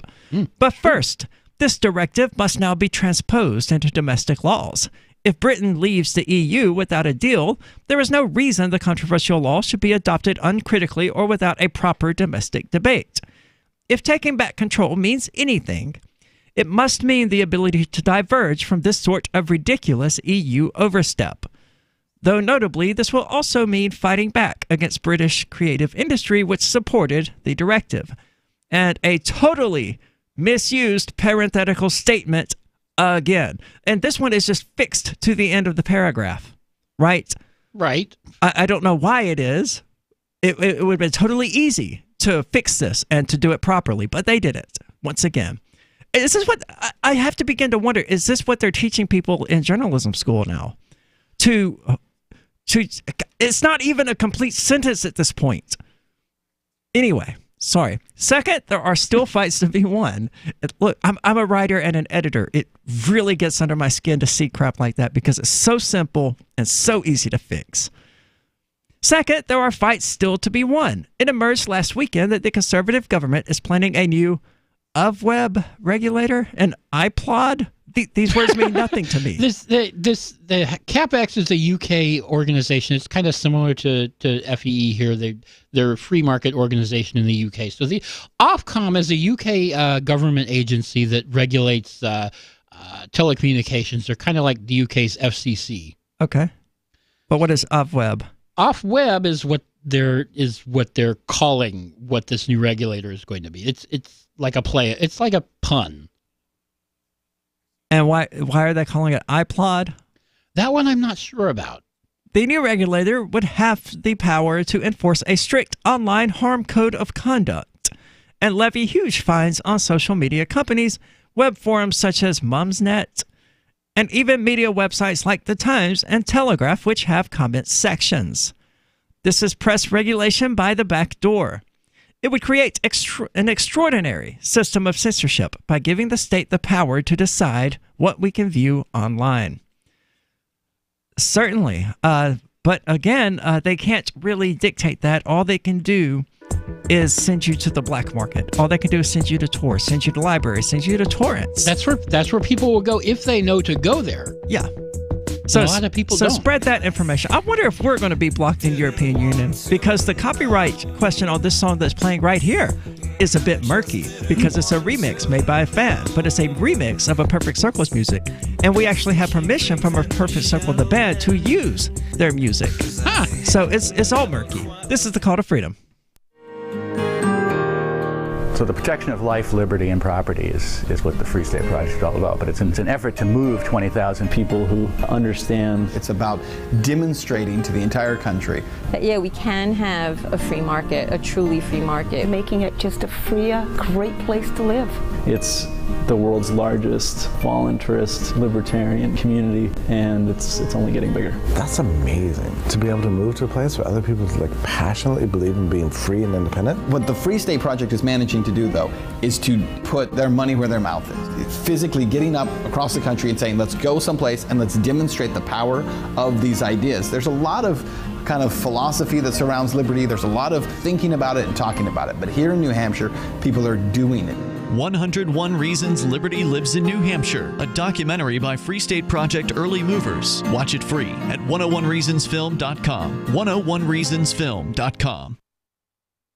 Cell 411 is a free app for Android and iOS that replaces government-controlled 911. Cell 411 allows you to preset a group of friends or private organizations to show up at any emergency. Cell 411 is a nightmare for the state because it proves their so-called services aren't needed. Cell 411 has had thousands of installs, and of course it's covered by the BIPCOT no government license. Cell 411 because your friends won't shoot you when you're in trouble. Without the government, who would build the emergency services? You and Cell 411. Get it today at getcell411.com.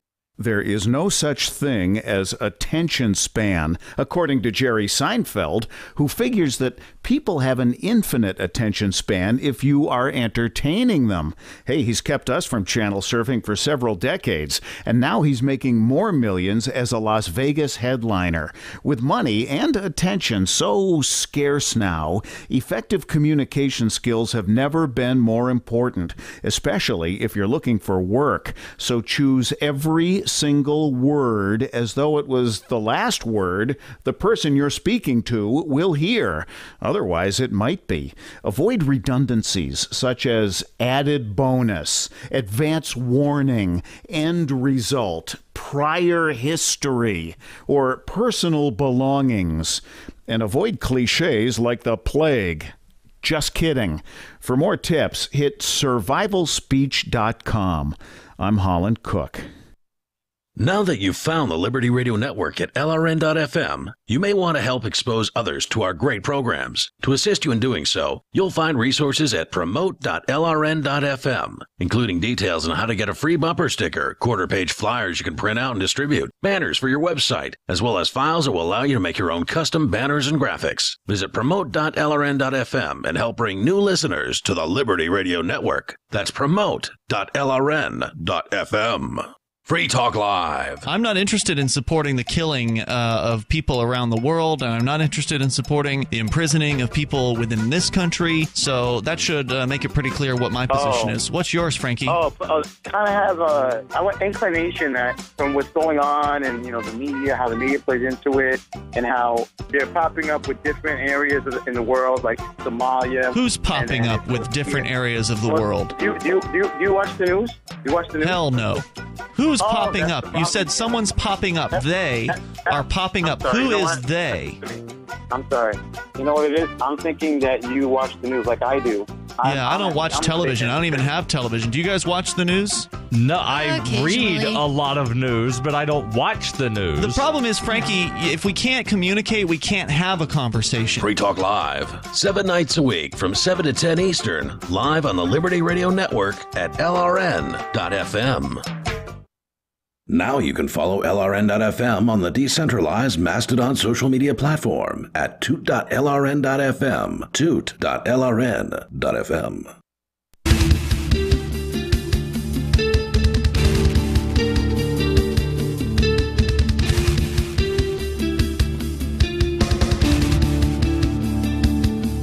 All right, welcome back to the Call to Freedom here on LRN.FM, broadcast as always from the Liberty Radio Studio here in Keene, New Hampshire. I'm your host, Aria DiMezzo of theanarchistshemale.com, and joined in the studio today by Michael Hampton from BitcoinHistory.com. And of course, you're invited to give us a call at 603-283-6160. Again, that's 603-283-6160.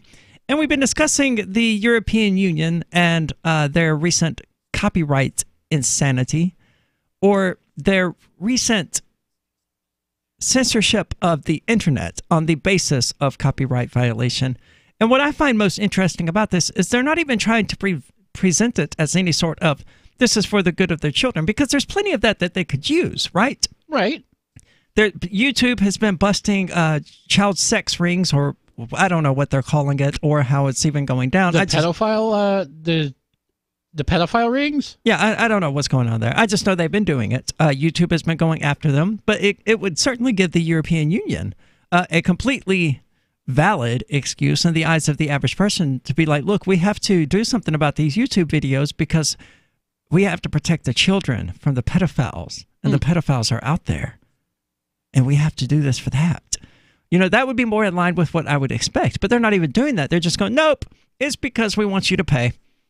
It's all that. It all comes back to that. Sounds like it's all about money. I mean, that's what they're after. It's all about feeding more money to the movie studios and whatnot. Yeah, and thinking further about it, there's absolutely no doubt that if our show were to come to the attention of their censorship filters, we would absolutely be banned from the European Union. Oh, I'm without sure doubt, they would, because so much of our music, all of our music, does have, except for 2 songs. The one that opened the show today, and the one that played just now, because I wrote them, their copyright is 100% certain. Nobody owns it, right? Because I publicized them and gave them to the world, which is what it means to make something public or to publish it. But so much of the music that we use and the video that we played earlier, we don't own the copyrights to any of that. Right. But, I mean, screw them, right? We're not the European Union. Nope. And, I mean, we're not hosting there, and we're not going there. I don't think there is anything they could do if they wanted to shut us down for using copyrighted content or whatever. But that whole thing, it's a conceit. It's a farce. Intellectual property as a whole, it only exists to undermine your actual property rights. That's all it is to it. It's to allow you to buy a DVD from Walmart and to own the DVD, the physical, actual aspect of it, while everything that's on the DVD somehow, technically, belongs to somebody who isn't you. Right, and you are not allowed to play that DVD and watch that movie without the permission of the cartel. Yeah. And you're not allowed to copy that, even though this is your property that you have, and even if you have a DVD burner, and even if you have plenty of blank DVDs, and even though all of these things 100% absolutely, unequivocally, undisputably belong to you, you are not allowed to make copies of that DVD and give them to your friends. Oh, no, that's share. Oh, no, that's not sharing. That's illegal. That's infringement. It is undermining your property rights to use your property as you desire in the name of intellectual property, because even though you physically own all of these things, somehow, by the magic of status logic, it doesn't really belong to you. Just status logic. What is that? Well, it's when somebody actually owns a thing and they physically possess that thing, and you go, nuh-uh, that's status logic. That's how status logic works. It's sort of like... So it's not logic. It's sort of like moon logic or insane troll logic or Monty Python logic, only a bit more stupid and significantly less funny. Because people actually buy into this. People believe this stuff. There are plenty of people out there who are against the used game industry because they believe that this somehow takes money away from developers and publishers. I'm like, you realize that they were already paid for that. Yeah, they sold a copy of the game. That game passed to the person they sold it to, who then got rid of it and sold it to somebody else. Why were they supposed to get paid a second time for this one copy of the product? But yeah, I don't get that. But 2 people got to enjoy it. So if I buy a movie and I let a friend hold on, so because if I buy a movie and I let a friend watch it, then I should technically buy that movie twice. Yeah, I don't get that. Are we no longer buying movies? We're buying DVD tickets. What is this madness? That's the kind of logic that you really is behind this. Are you crazy? They have to be crazy. Or they just don't understand the implications of the kind of crap they're actually saying.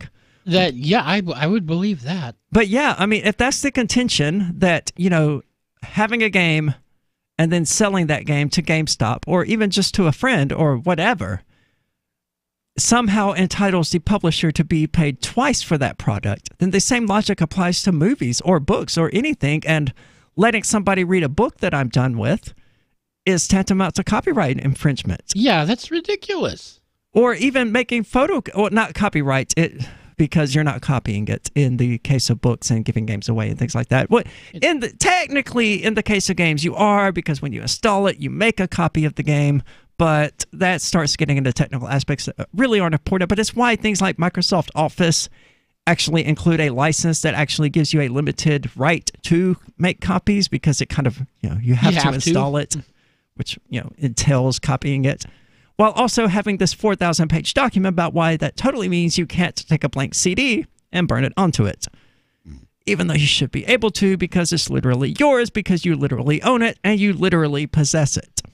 Now that's why Microsoft is selling all their stuff by subscription. Yes, it is. And I hate everything about it. I would go back to Office 2003 if it was an option. No, I wouldn't, because 2003 was terrible. 2010 or 2007 were probably the last decent ones. And I still hate those because they replaced these really simple, easy to use text with a bunch of nondescript, undescribable icons. Right, that you can't even tell what they are. Like, I used to know how to create a table with no border. Now I look at it, I go, Google, how do I do this now? Because it's no longer simple. And obvious. Yeah. Of course, the documents, as I understand them, are better because they rely on XML now rather than however they were being stored previously. More or less interoperable. I mean, these days, you can, if you're using LibreOffice, you can pretty much open any Microsoft Office document and save it and go back and forth. The same with Google Docs. But you could always do that with 2003 as well. You just had to save it in like rich text format or something like that. You couldn't save it as a .doc. But all of that, you know, they are things that you should be able to do if you physically own something. And they know that, and they don't like it. And they do want to be paid twice. The movie companies, they do. The music companies, they absolutely do. Oh yeah, they want you to pay and pay and pay and pay and pay. Yeah, they want to have it set up so that every time you play that DVD, it automatically deducts a specific amount from your debit card. They do want that. That's why they love Amazon streaming, because they do get a cut every time you play that movie.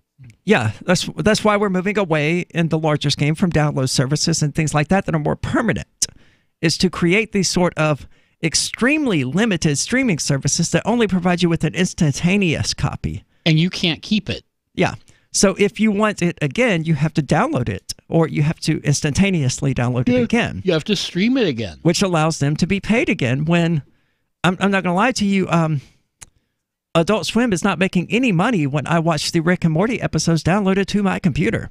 No, they're not. Because they shouldn't be. Because they're mine now. Because I downloaded them illegally from the Pirate Bay. They are mine. Join the club. And they have absolutely no right whatsoever at this point to get paid for them. They can get paid for the ones I watch on YouTube TV. From the advertisements that I'm still being served on YouTube TV, even though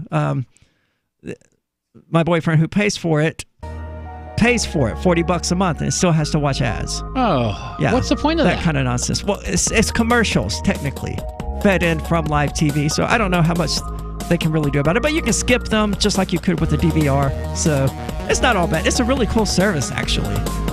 And it may not exist. Well, I suppose YouTube TV still would, because they've jumped through all the legal hoops and they control what isn't available. Right. But this is a call to freedom. Don't go anywhere. We're going to dig further into copyright here in just a moment. When you hear the word lobbyist, you probably think about greedy corporations, but not all lobbyists are the same. Some are fighting for the freedoms you hold dear. Liberty Lobby LLC is doing just that in New Hampshire, working hard to represent you, not some special interest group. You can help by going to libertylobby.info, where your contribution will give us the tools we need to ensure that your voice is heard. Visit libertylobby.info today to find out more. Is spreading the message of liberty, cryptocurrency, and peace around the globe worth $2 per month to you? As you may already know, in addition to our internet feed, LRN.FM broadcasts on free-to-air satellite across North and Central America, as well as Sub-Saharan Africa. And we've been available on satellite for free 24/7 since 2010. The LRN.FM free-to-air satellite signal is reaching some of the most oppressive regimes in the world, and there's no doubt our ideas are making an impact. You can learn more about the channel's impact by watching the 3-minute video at fund.lrn.fm. If you'd like to help free minds globally with our ideas of liberty, cryptocurrency, and peace, you can donate as little as $2 per month via fund.lrn.fm. You can help us continue and expand our satellite broadcast to multiple continents. Visit fund.lrn.fm today, and thank you for your help. Don't forget to share the link on social media. That's fund.lrn.fm. LRN.FM is proud to announce our official listening apps for Android and iOS devices. Now you can easily tune into our streams anywhere, anytime on your smartphone or tablet. Just visit apps.lrn.fm or search for LRN.FM in the Android or Apple app stores. Please download, rate us 5 stars, then share the link on your social media, and let your friends and family know how you're listening to LRN.FM. Download it now, free, at apps.lrn.fm. Are you a cryptocurrency advocate? The Crypto Tip is the ideal outreach tool to help new people discover cryptocurrency. It's a printable business card-sized tip that you can give to service providers, preferably in addition to a good cash tip. When the server scans the QR code, it'll bring up an explanation of cryptocurrency, how to install a wallet, and allow them to claim the tip. If they don't claim the crypto, you get your tip refunded to you after a time period you specify. Plus, if they do claim the tip, you get an email alert. Create as many tips as you want at cryptotip.org. That's cryptotip.org. There are lots of ways to listen to Free Talk Live. Our podcast has been around since podcasts began, and now the FTL feed is loaded with content besides our full show archives. Did you know that we make it easy for you to customize your podcast subscriptions? We have different feeds, one that includes only our full shows, one with just the Daily Digest, and one with just the Edgington Post. You decide what you listen to. It's quick and easy to customize your feeds at feeds.freetalklive.com. That's feeds.freetalklive.com. Hi, I'm Derek J. To me, an activist's calling is to actively work to advance a cause. The cause for which I work is personal freedom. I believe my life is best when I engage in voluntary interactions and self-government. I reject the idea that anyone else has a higher claim to my life or my body than I do. I see people who call themselves the government as a threat to my personal freedom. I realize you may feel differently, but my relationship with the people who call themselves the government is completely involuntary. If Starbucks used some of its money to drop bombs, I wouldn't shop there. So why would I support the American empire? The empire does not require my consent. Derek J's Victimless Crime Spree. Watch it for free and order the Director's Cut DVD at victimlesscrimespree.com. That's victimlesscrimespree.com. This is the Liberty Radio Network, broadcasting the latest liberty-oriented audio content 24 hours a day at LRN.FM.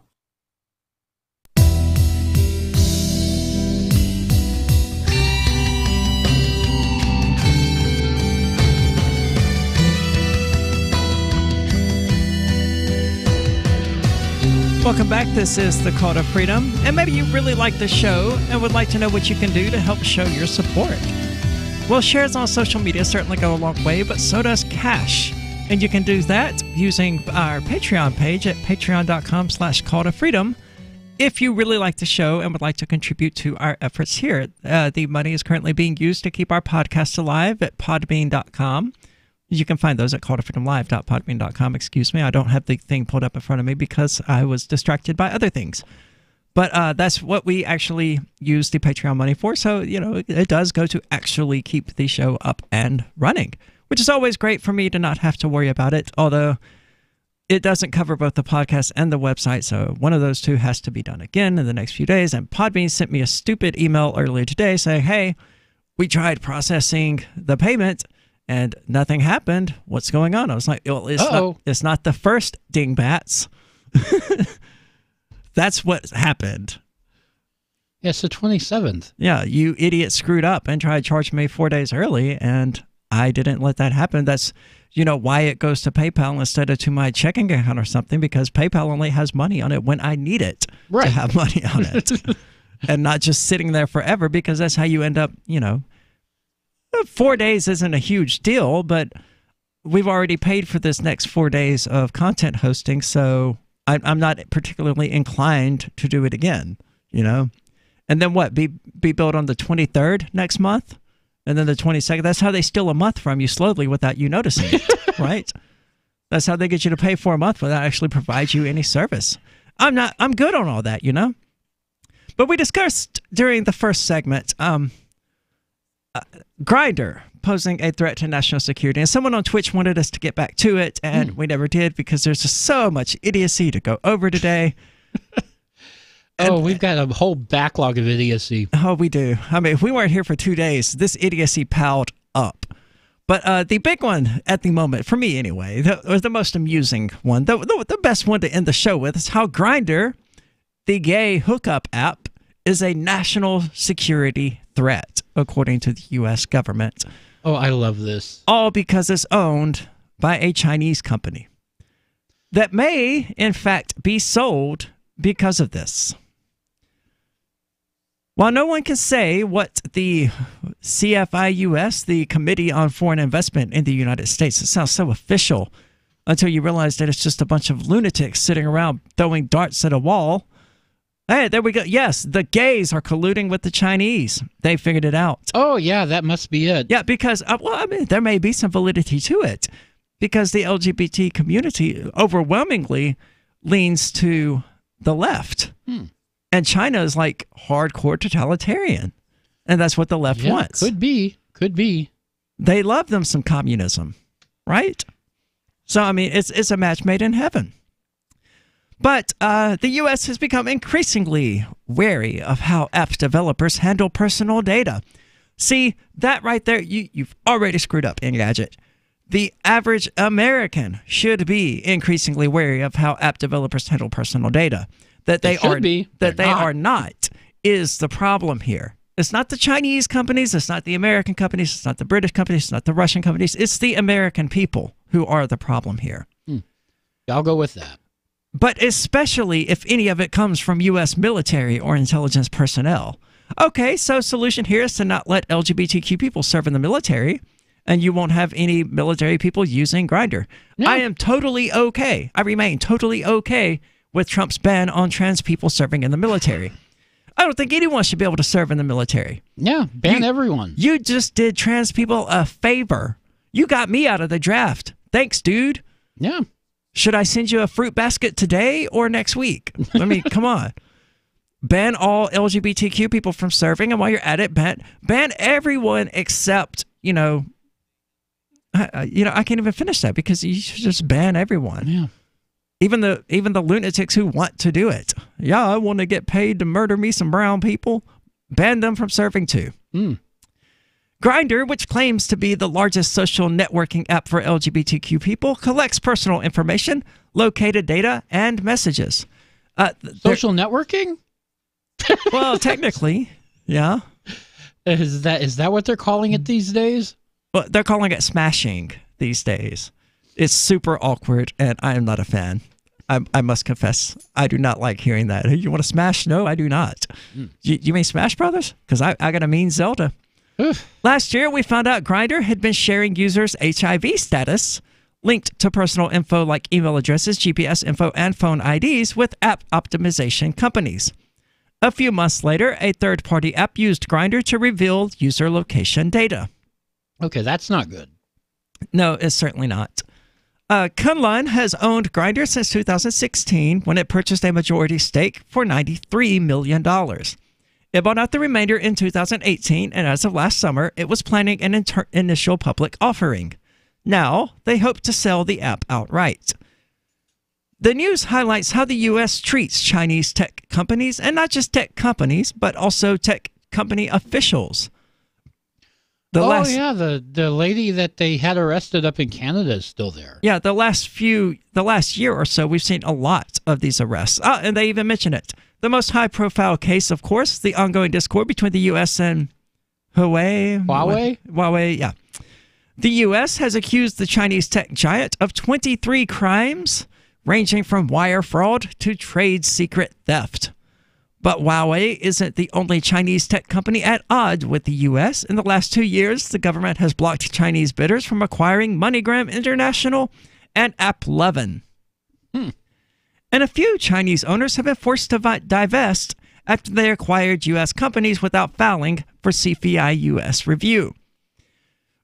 I've never heard of this CFIUS bureaucracy. I wasn't either.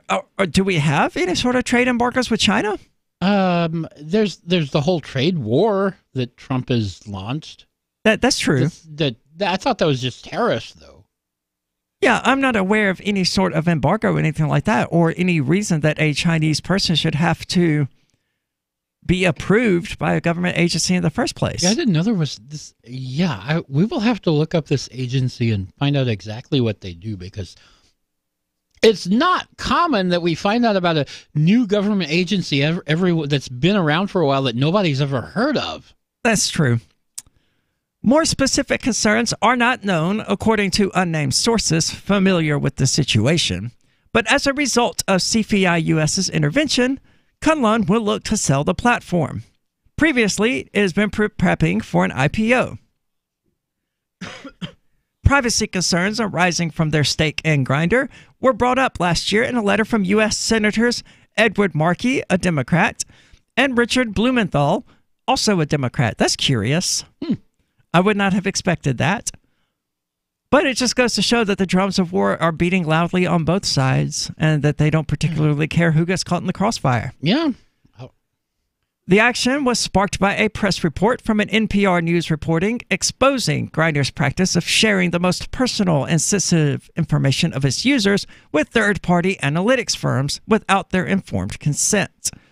That data included personally identifiable and sensitive user information, such as HIV status, email address, telephone number, precise geolocation, sexuality, relationship status, ethnicity, and last HIV tested date. Oh, that's just giving away everything. It is. A lot of this is public, though, on your Grindr profile. So it's just there, like your HIV status. If you hide your HIV status, I was swipe left. Nope. Because I mean, if you're negative, you don't mind telling people that you don't have HIV, right? That's the logic I have anyway. But Grindr was also taken to court in 2017 by a man whose ex used the platform to harass him using fake profiles. 16 men showed up every day at his door. Oh, my.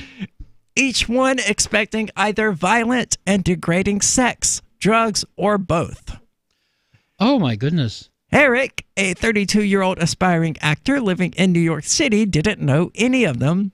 But the men insisted they knew him. They'd just been chatting with him on the dating app Grindr. That's a pretty bad prank. That is, but it's really funny, you know. If you're not Eric, then I guess it's pretty funny. Well, I mean, it would be funny the first time, you know. If 16 random freaking dudes showed up at my house, like, hey, we met on Grindr, it would be funny.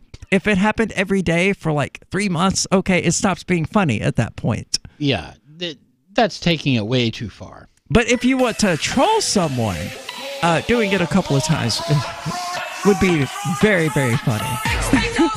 But kudos to this chick for having the creative idea, I guess. But shame on her for taking it so far that she had 16 people showing up every single day. So they do have some privacy concerns, and they seem to be relatively valid. But don't go anywhere. This is the Call to Freedom, but Free Talk Live is coming up next. On Free Talk Live, we're bringing people to the ideas of liberty every day. From wrestling superstars like Glenn Jacobs. You guys really are having